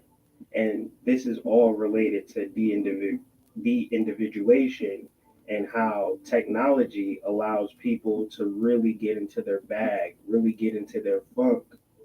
And the reason that they're able to do that is because when you see them riding down or you see them at Kroger's, it's like, hey, how are you? Oh, I'm good. And then when they get in their computers or on their phone, it's like kill, kill, kill, murder, murder, murder. And so this within itself is why the clown is designed to be a de-individuated person. So where we may look at a clown as a thing to make children laugh, it has now evolved into a mercenary soldier.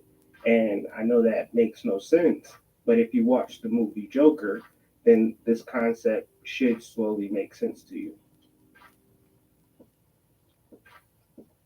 Because a clown is generally known not for who he is as a person, but for the mask that he wears. And the individuation is an aspect specifically targeted to groupthink. It's the way that people are usually focused on particular conformity or a line of thought, and you can't say anything outside of the talking points. So within that space, you end up making rash, problematic decisions that do not promote unity within, but they actually promote divisiveness because you are unpredictable based upon your group. Now, all blame for all decision making and action is not attributed to the person who was a Ku Klux Klan member. It's just attributed to the Ku Klux Klan as a whole. We don't know who the members of Illuminati. We just know that the Illuminati exists and there are particular members.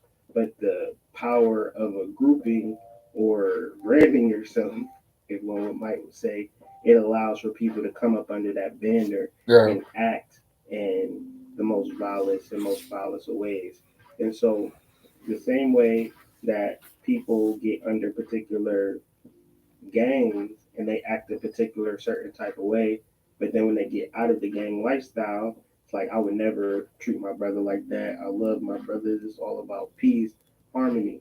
But if I see another person wearing a red rag and I'm wearing a blue rag, I might have to get out of my character a little bit because I signed up for it based on the space of de-individuation. I can no longer be James Franco anymore or Thomas Jones. I have to be a blood. I have to be a Crip.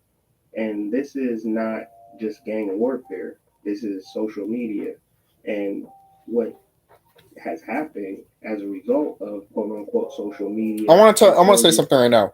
All your gang members, like the Bloods, the Crips, and all that, you guys, man, you guys, back in the day, you guys used to fight the fucking government. You guys used to tell them that if you come to my neighborhood, you have to abide by my fucking rules and by my fucking goddamn laws. Fuck you.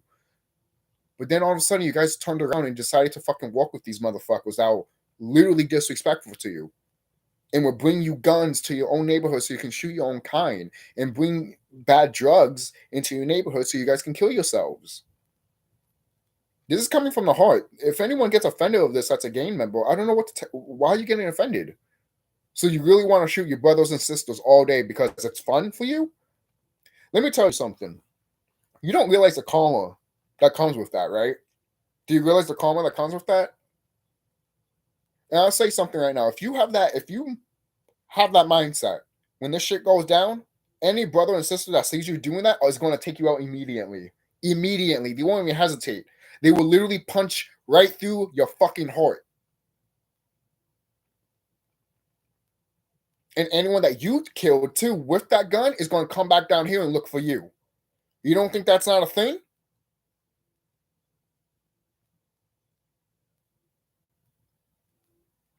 And then once they're done with you, they go right back going after these unnatural people. Okay?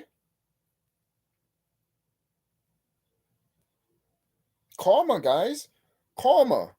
And why do you think that if something, for example, if someone else, some brother or sister says this, and then they die because they said it, and then all of a sudden some part of the game member that did kill him or her automatically died, what does that tell you? It's because that spirit, that soul, got so angry that came after you and took you out. That's a thing. I don't think that's a joke. It's a thing. It's funny that our people will laugh at it, but you see these Caucasians, they will look at each other like, holy shit. Pay attention to these fucking goddamn motherfuckers.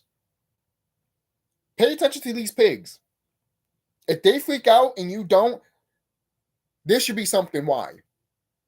You should pay attention of them freaking out because what you are. But you know, some brothers and sisters will laugh at us and then have these Caucasian people laugh, but don't put two to two together. Because that's how dumb they are. They're really that dumb. Not all of them are like this, thank goodness. But some of them are so dumb that they don't have no gills going in their brain, man. They don't. They're like Patrick from SpongeBob. It just does not go. It just does not move. Into an antisocial person. De-individuation is a problem within itself. It shrinks personal responsibility, and it also allows people to just be and do whatever. And this is what happened in the movie, where you have this man who's doing hella foul stuff, but since we know his backstory, we want to empathize with them. Right. And this is another trick that the dominant media utilizes against the not so dominant media into getting them lighter sentences or just overall empathy or hero. You know, they can turn into a hero where if the situation was on the other foot, you would get wrote off immediately upon hearing that you've done something bad. And I find that the Joker really resonates with an actual current event that's happening, but I'll get into that. Yeah, why do you think they talk shit so much about the Joker? Sure. Oh, don't watch the Joker. It's going to promote incest and shit like that. It's like, what? Who said what? What? Shit like that was hilarious when I heard that shit. But I'll tell you this right now. The stuff that we saw in the Joker movie is going to happen very soon. It's around the corner, to be quite honest with you. It's around the corner. Really, it's around the corner. Be prepared in 2023. Of understanding the movie. And if you can understand this part, then you can kind of understand what was happening throughout the movie. If you haven't seen the movie, you probably don't want to watch this video because I'm going to probably vicariously spoil the movie for you. Right. But if you have saw the movie, you get what you fucking deserve. Y'all love that scene. I love that scene. Hold on. I gotta put that scene. Because it resonates to me with it resonates with me so much, and plus once you hear it, you be like, I understand it.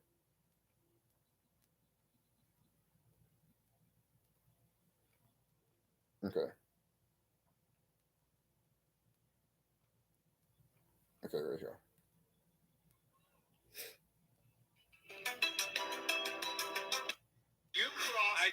Hold on. Sorry, guys. Hold on for a minute. Okay. Here we go. How about another joke, Brie? No, I think we've had enough of your jokes. What do you get? I don't think so. When you cross I think a we've mentally done ill with your loner jokes. with a That's it. society that abandons him and treats him like Call trash. the police, I'll Chief. tell you what you get. Call the police. Get what you fucking deserve. Thank you. Fucking thank you. And that's society. You get what you fucking deserve. When I saw that scene in the movie, I was like, and then all of a sudden, him in the cop car, and the cops were like, you enjoying this? He's like, I love it. And I'm like, thank you. I would have said the same thing to those motherfuckers. Fuck you. Literally, fuck them. Fuck them. Seriously, man. It's the same people that I told. It's the same exact thing that I told the FBI people. All you do is fucking protect pedophiles. Fuck you. Do your fucking job and get rid of them. All of them. And have a fucking video of all of them being hanged by nooses. But you won't do that, right? Because you protect them. Fuck you. You don't deserve that air I breathe. And that's why what's going to happen to this planet is going to happen to this planet. And the lady says, oh, no, you can't joke about that. Right? She says it so clearly as a form of social commentary to say there are certain things you can talk about and there are certain things that you can't. It's too fucking bad. The Joker took it 10 steps further. Yeah, that's what I do. I can't talk about it. I'll do something about it. Right. But even more so, to tie it all in together, the trickster, clown, jester, these are the modern day comedians who have historically poked fun at the powerful, dominant society. Now, this used to be fine. You know, we had comedians, people like George Carlin, Richard Pryor, the list goes on and on. Paul Mooney of comedians that spoke to the powers that be, even to the likes of Moms Mabley, Red Fox, uh, Sammy Davis Jr. Yeah, back in the 90s and a little bit of the 80s and few of the 2000s, you have these comedic people that were just doing it and it resonated with people. And then all of a sudden, people got soft. And then everyone started realizing, oh, wait, I'm soft too. No, you're not. And then all of a sudden, you want to listen to people to tell you that, oh, you're offended. You're soft. Let me be offended for you. No, I'm offended that you want to be offended for me. Fuck you. If I'm not offended to a certain thing, like, for example, Conker's Bad Fur Day, people get offended about that game. You're soft. You're too fucking soft. I don't give a fuck what no one says. Seriously, you're soft. You're soft. Seriously. It's like looking at the Warner Brothers racy shorts and being like, oh, I can't look at that. You're soft. You're soft. You're soft. You're soft. You're a pussy. You're soft. Here's your little mommy's purse so you can stick it up your ass. How about that? We just go on and on and on about the comedians that spoke truth and power. Some of them walked that line very well. Some of them crossed over and, you know, got ostracized. Yep. One person that comes to mind is Cat Williams and how people kind of speak to him and treat him based upon his level of just saying things that the dominant culture just doesn't like. And so when you say stuff like this, it brings up a lot of discomfort in people who have now, based upon the media, have become completely de-individuated. We've all fallen into a hashtag, whether we're Black Lives Matter, Me Too, LGTB, and so forth and so on. And nothing's wrong with these groups within itself, but this is a commentation on the actual culture and why do we have to fall into these groups. And within these groups, we don't have a say with the actual conversation. We have to join these groups and follow in lockstep. They say that we have to cancel this person, we all have to cancel it. So nobody can listen to Michael Jackson anymore. Nobody can listen to R. Kelly. Nobody can, watch The Cosby Show any longer because the dominant society said that these people are bad and no longer can we support them. But when these people were making us millions, if not billions of dollars, didn't say shit. Support them till your fingers turn blue. Right. But now that they aren't such a cash cow, now we have turned our hate towards them. Yeah, it's basically like that. Look, with a political... let me tell you something about Bill Cosby. He sacrificed his own son just to be famous, man. So all that shit that's happening to him, to be honest, that's his fault. That's his fault. He did something that was going to eventually get him. And also, too, from what I've heard, I don't know if this is true, he was supposed to bring his show back to tell his people, yo, get right and everything like that. And they were like, no, fuck you. And they gave him that shit that everyone talked about, the whole stuff with oh, he's touching women and all that shit, stuff like that.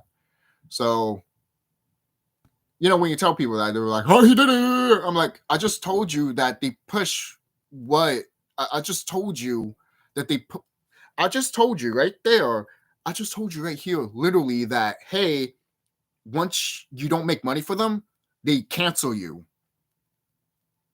Okay? So if you don't make money for them, guess what? Oh, this person did this person did that, and everyone will believe it.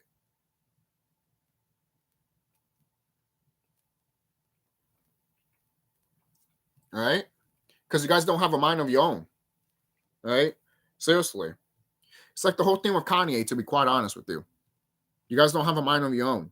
Don't pay attention to Kanye. Look, I listen to what Isaac's Wisdom said in her video and shit like that, but I'm looking at all of that, and I'm like, they're famous? They're famous? They have money? They haven't come to my neighborhood and started being friends with me and having fucking goddamn build. So you know what? Fuck them. Fuck them. Fuck them. I don't care. I don't care about these famous motherfuckers. Oh, but they're your brothers and sisters. Okay, yeah, that's fine. But what they had to do to become famous? Oh, but Kanye, you do realize that, you know, they had to break his brain and take that shit out. I know. They showed it in freaking Scary Movie too. But it's not like I'm looking, it's not like, okay, it's not like I don't feel sorry for some of these actors, but overall, they picked their bed and now they're gonna lie in it. And at the same time, they're famous. If I was famous, I would have told you guys to not listen to me. Follow your own shit. To be quite honest with you. And even if I was, I probably would be killed off anyways. Because some of these celebrities, once they go into Hollywood, they get killed off. Then they get cloned. Do they do that to all of them? Hey, if they need you, they need you. Sometimes the clone is not enough. It's true. Why will you use the clone if you can have the original? Especially if you can make more money from the original instead of the clone. Because eventually the clone will just die off and then you will have to redo it again. Redo it again and again and again. That's a waste of money. You have it, but wouldn't it be more suitable for them not to do it over and over again? Come on. You gotta put yourself in the mindset of these wicked ones también sometimes, man. If you were wicked to the point, what would you do? Exactly. You wouldn't, and especially if you were smart, wicked and smart, you wouldn't have tons of fucking clones of one person if you know they're just gonna die off eventually if they have a due date. So no, you know what you do? Grab their original and control them. Put a chip in them or put a chip on her, depending where it is, inside their skin, in their brain. So when they click that button, boom, you know, they follow what you do, and then if it gets shut down or broken, that's when they start talking about like, this is it, this is no. What do you think? What do you think Kanye say that? Oh, I sold my soul for a Happy Meal. You think he just said that just because? Oh, you know, these people made me say it. No, the MK Ultra shit was already weighing off of on him. So when that was happening, he came to say the truth. Look at the whole thing with Katy Perry. Katy Perry was saying something, and then all of a sudden she fainted and collapsed. Some of these celebrities go through fucked up shit just to fucking be famous. And sometimes inside of themselves, they're screaming out in the open. But the thing that's holding their body together is keeping that spirit or soul down. People want to say it's an evil spirit. People want to call them demons and shit like that. You can call them whatever they want. I call them wicked motherfucker pieces of shit that should be dead. That's what I call them. What commentator does is that he takes all of this energy and instead of speaking into it, so what you have is a lot of people on YouTube who see these issues, right? They look at them and they get enraged and, you know, it's countless of YouTubes that speak about injustices and get blackballed and shadow banned, and I'm probably one of those goddamn pages. But the idea is that we cannot go about it in an angry, fighting, scratching way. Even if we do that, we have to incorporate the sacred clown. Because this is something that we need as a society, as a culture. There's something that happens within the brain when we laugh. I could even get into a study from the Liber No, Philip Hines book, where he speaks on laughter as being the supreme emotion to have as a human being or as a magical process. Laughter. So when you think about this society, we think about news story after news story. Why do you think they say laughter is the best medicine? Laugh, it's kind of hard to smile, but somebody's laughing about it, somebody's smiling about it, and so that's where we can get into and talk about the movie.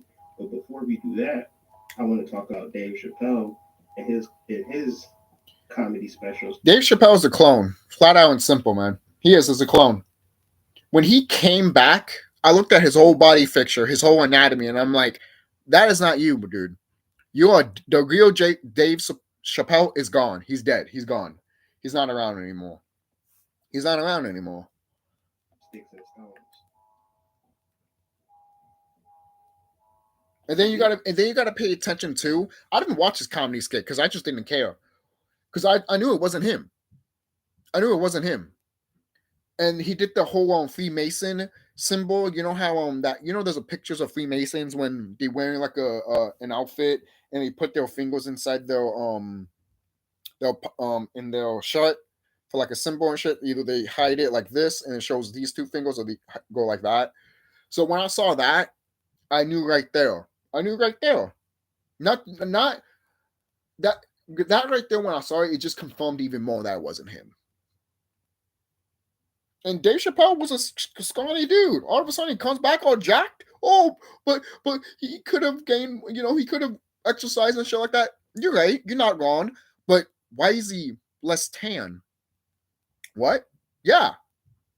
He used to be a dark dude. Not dark, but a dark brother. All of a sudden, he comes back. Now he's lighter. Look at some old videos of Dave Chappelle, then look at this one and tell me what the fuck's going on with this. Did he bleach his skin? Because either it's another person or he bleached his skin. Right? Seriously. And then if he does, why does he hate himself so much? You see? Then that's a question that you still have to answer too. This is a modern day example of how the trickster, who was once idolized, canceled, and now idolized again, showing how you could rise from the ashes like a phoenix, no different from the main character of the Joker, Joaquin Phoenix. And with Joaquin Phoenix, not Joaquin Phoenix. Oh God, Joaquin Phoenix. Come on, man. Oh God. Moving on. Dave Chappelle was able to do with his latest comedy special was speak to the look. I'm not saying I'm good at reading either, but jeez, narrative in a way that had people think about the dominant narrative in a different way. And so this made a lot of people uncomfortable. Now, this whole past 3 months, I cannot tell if life is imitating art or art is imitating life. What I do know is that Dave Chappelle did his thing. He said jokes about the LGBT community, the Me Too movement, the current opioid crisis, and just a whole bunch of stuff that made people cringe. Now, sometimes I forget about the opioid crisis. I really do, and I apologize for that. But sometimes I forget. And when people tell you that, you'll be like, "Oh shit, damn." I mean, it's just there's other things I always think about sometimes. Have been just moving along across media full steam ahead with little restriction. And when you do speak to things that you may be uncomfortable with, you could get restricted, shadow banning, your channel can get demonetized. So in that space, you feel as a creator that you can only talk about certain things, and certain things are taboo, and certain things you just can't say. Well, that didn't apply to Dave Chappelle. He went straight in for the jugular. And so what he did was what a trickster would do, what a fool would do, or what a court jester would do. Now, if you were to act out these things, you would definitely get penalized. Like, I couldn't say the things that he said in just a straightforward way. But what he was able to do is utilize the modality of humor to get his message across. And this indicates his genius. And this allows the dominant narratives to not take such a strong root in our minds, and allows you and other people to begin to think differently. Now, I feel that Dave Chappelle's role in this was to provide. I want to say this too for your FBI people. I'm going to say something too. You guys thought that I was actively going to do something to your own fucking kind. You're hilarious. You're hilarious. You're funny. You're funny. You're funny. You absolutely are funny. but you said these and that. And then you're going to think that I'm going to go after my old teachers and shit like that? They're pathetic. They're nothing. They're a fly in the wall that should be squashed along with you. Okay? They're nothing. Just like you. In the end, you guys will be dust. Okay? So you're nothing. You're nothing. But why did you do? Oh, why? Oh, I'll tell you why. Because when this shit goes down, and it will soon, when this shit goes down, you can't stop my people. You can't stop what's going to happen to my people. I'm not saying anything else, but I'll say this. I'll say that my people are going to be ruthless. My people are going to be ruthless. And you're not going to stop them. You can't. You can't stop them. You can't. For crying out louder, you guys haven't done your job. Don't get mad at me. You haven't done your job. I'm mad at you. Came to my house and shit like that. Man, who the fuck do you think you are? Who the fuck do you fucking think you are? All right? Then YouTube deletes the video. I re-upload it, and then you come.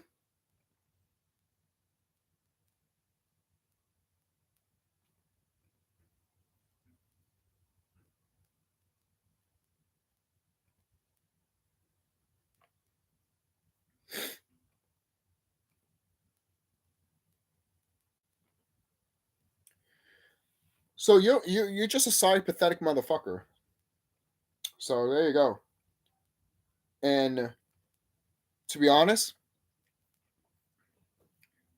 I wonder how your business is right now. You guys are probably scattering like ants right now, right?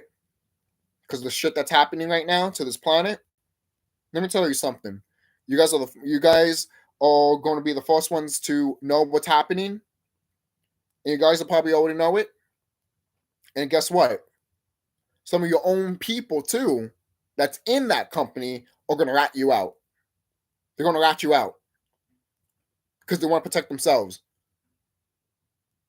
There's going to be war in there soon by your own people because you guys are going to betray each other. And just by me saying these words, it will happen. It will happen. I won't be surprised if a week from now we hear things about your company. Oh, this happened to the FBIs and all that shit. Now we might not even have an FBI anymore. Don't be surprised. Don't be surprised, people. Don't be surprised. Don't be surprised. Already, our freaking government wants to disown they don't want to give money to the cops anymore. So what do you think will go first? Do you think the FBI will go first or the cops? Think about that. I leave that to you. I leave that to you guys. Provide some form of opinion that was contrary to the dominant narrative. And not only was he going to do it like on a small YouTube channel or something like that, but no, he was on Netflix where people all over the world were able to watch this and they can watch it over and over again. So in that space is not controlled by the dominant narrative, and this makes a lot of people uncomfortable because we now live in a culture that tells you whatever makes you uncomfortable is bad. But what Dave showed is that there is a particular value in being uncomfortable. Now, most of his jokes went towards the dominant race and to its politics.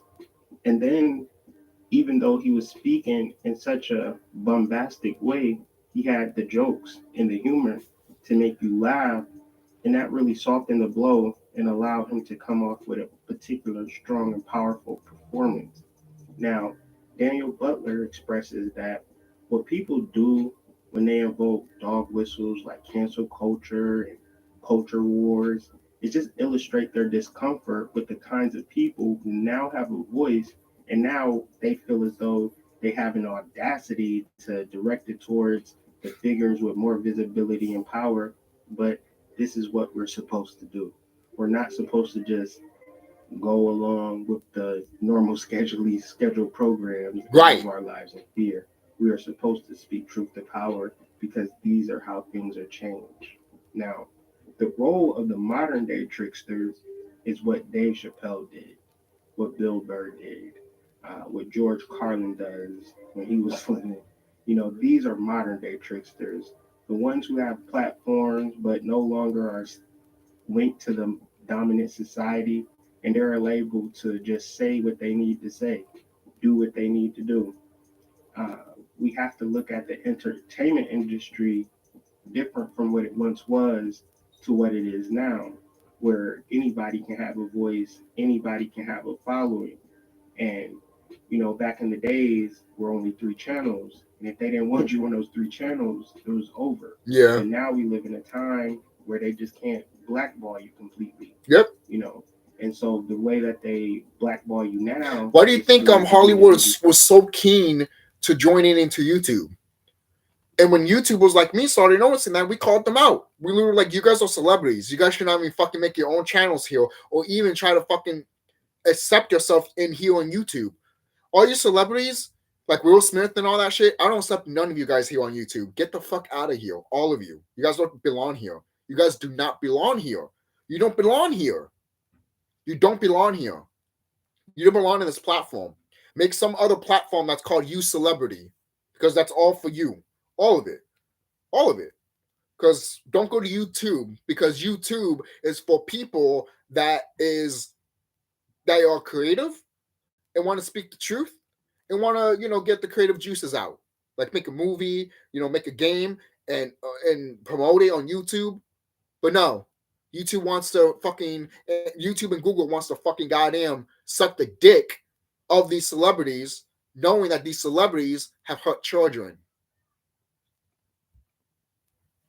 What are you going to do, Google? What are you going to do? Oh, I'm just going to make sure that I hide this video. My subscribers will find out.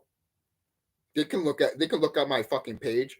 They can type in my name on the fucking Google search. They can find it. No matter what you do, anyone can find this video. I don't care what you say. Plus, this video is long as hell.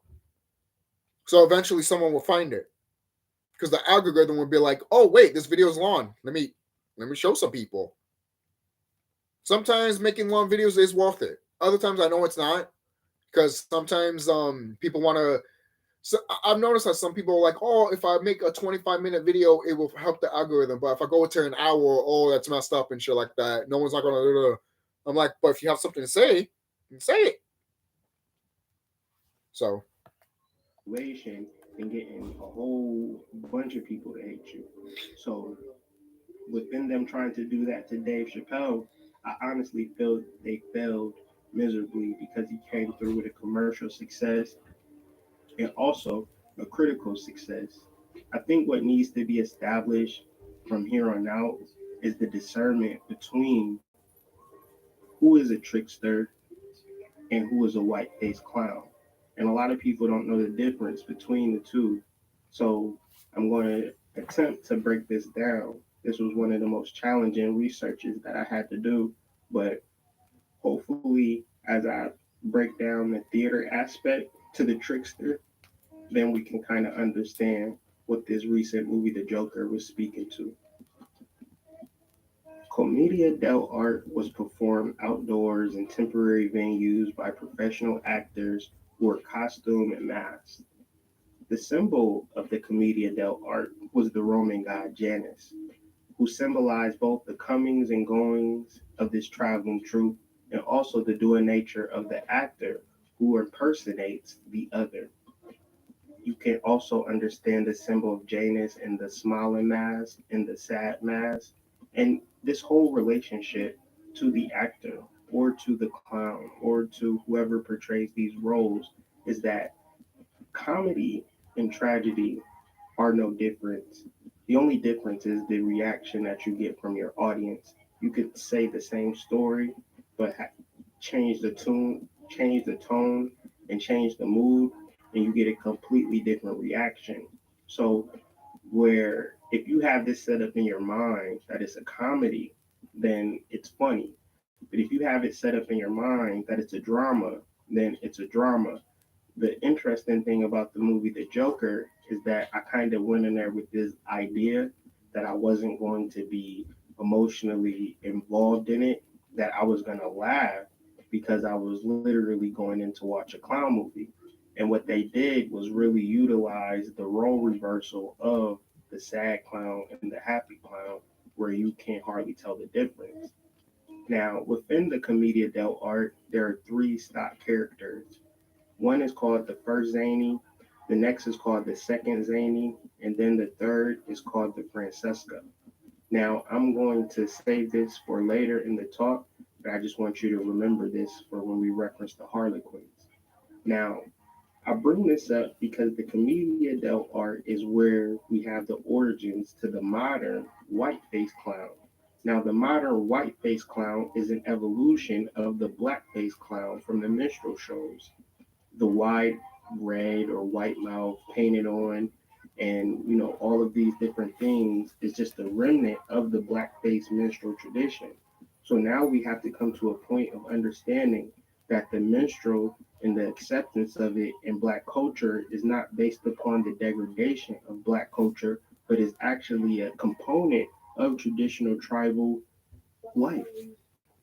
So what I'm trying to say is in 2019, we may look at the minstrel as something degrading, or even though it possibly was degrading, but at that particular time, it was just a mere tradition that sometimes we laugh at stuff. Yeah. And the main thing we laugh at is ourselves Yeah. and our behavior and how we act.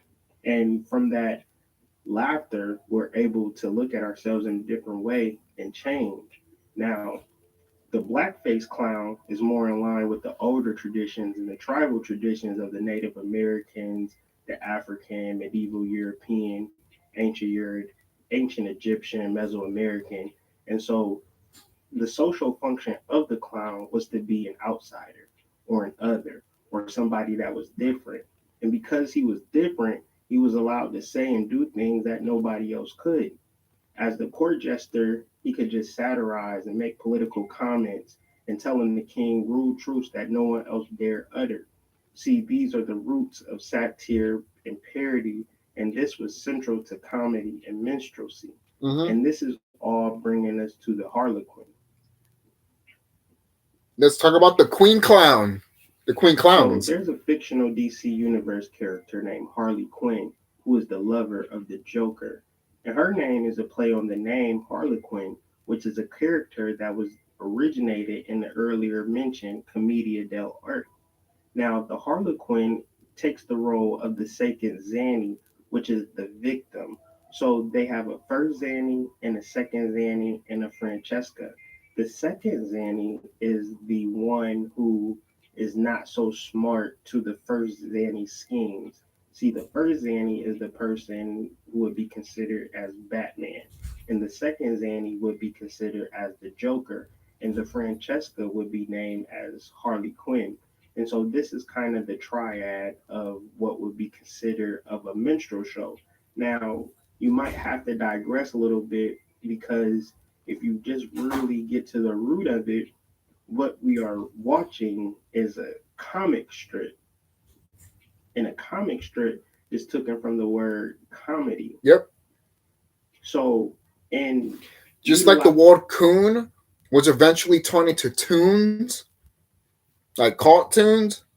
Utilizing these tropes and utilizing these particular archetypes, they are bringing forth that ancient tradition of the theater in modern times. And so if you understand this, then you can understand the story that they're trying to tell at a more esoteric level. Because the Harlequin's victims, one of his main victims, was the white-faced clown. And so this could be easily symbolized as the Joker. So let's just take this information and move into the movie and what I thought and try to tie all of this information all together. We're almost at the end here, So guys. The Joker is a 2019. Let's see. The video is 49 minutes and 55 seconds, and right now we're in 42 minutes and 44 seconds. We're almost there. It speaks to a lot of the themes presented in this documentary. The symbolism in this movie is centered in fighting back against an invading race of people. Yep. Now, the ways that the dominant society rules us is based on popular opinion.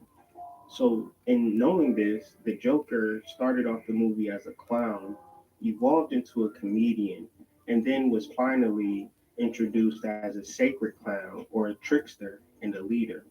Even if this all happened in his head, this still represents something that could possibly happen. Right. Now, what the movie attempted to do was evoke empathy for particular heinous acts that I will not get into this documentary. You would just have to see the movie.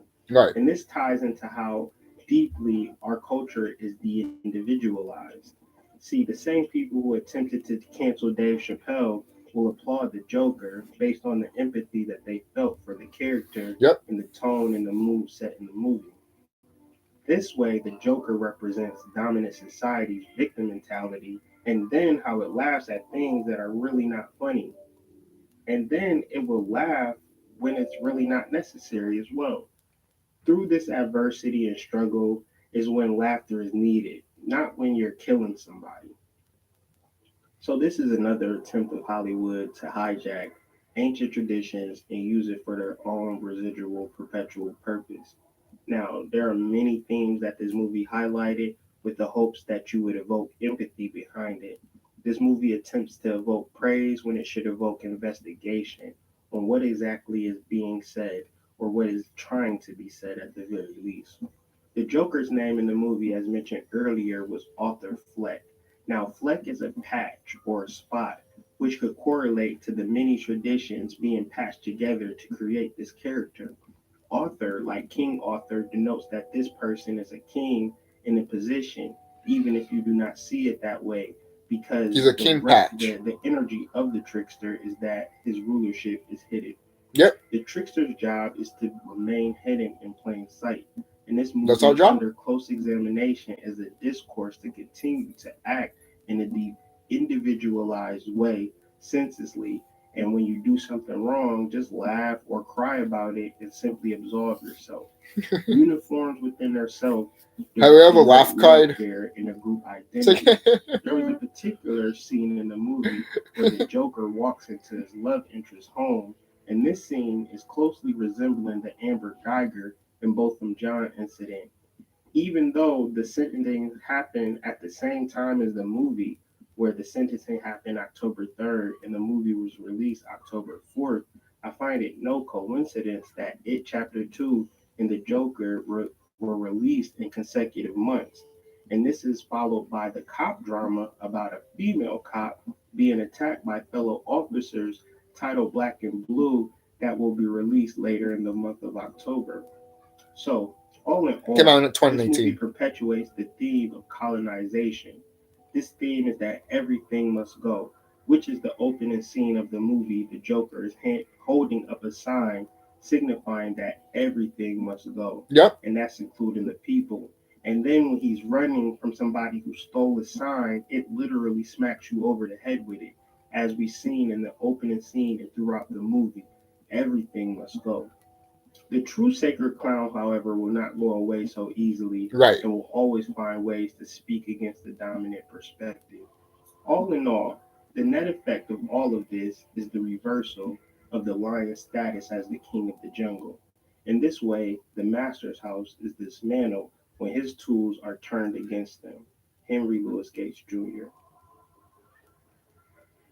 This movie spoke to the impact of childhood trauma and how it brings us into a dream world.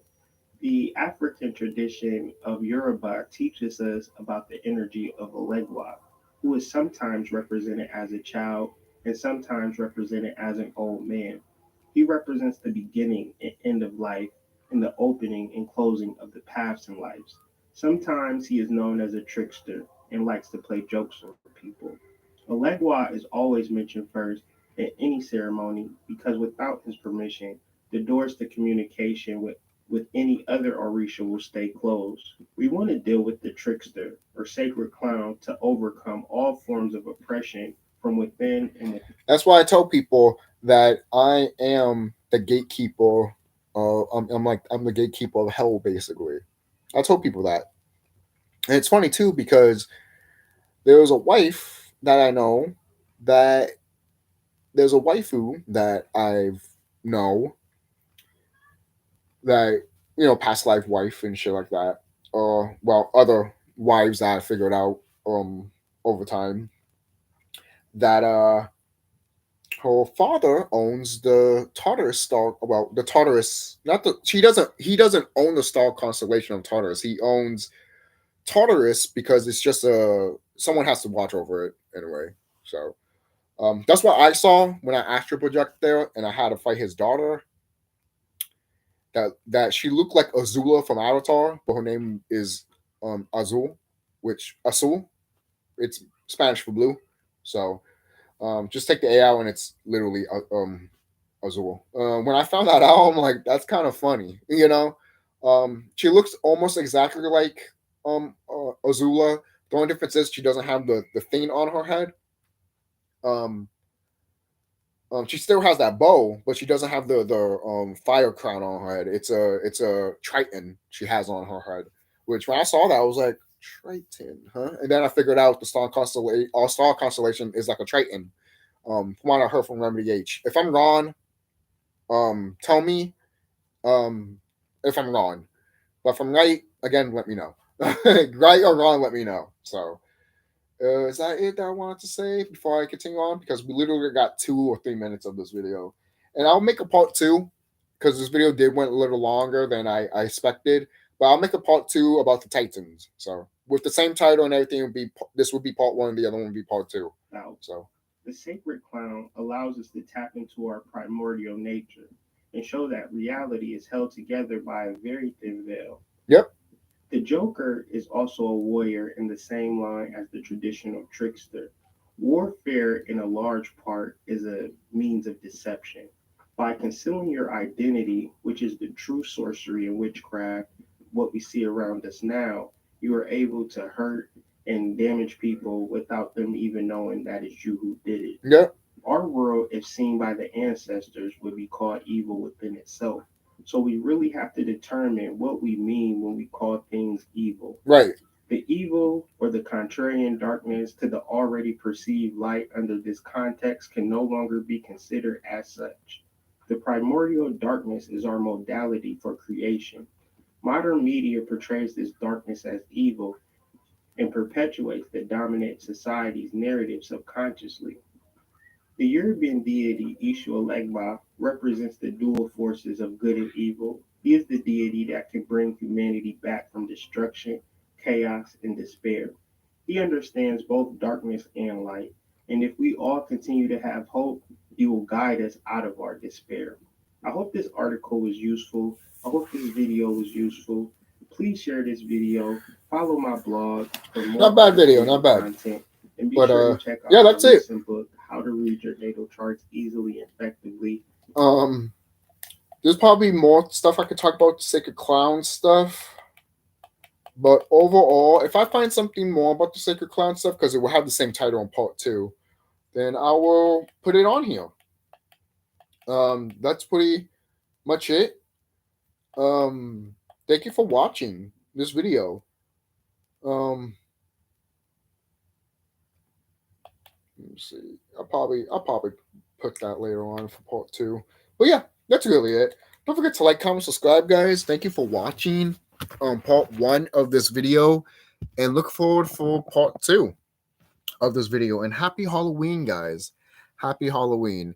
And know thyself and know who your ancestors are, man. Literally.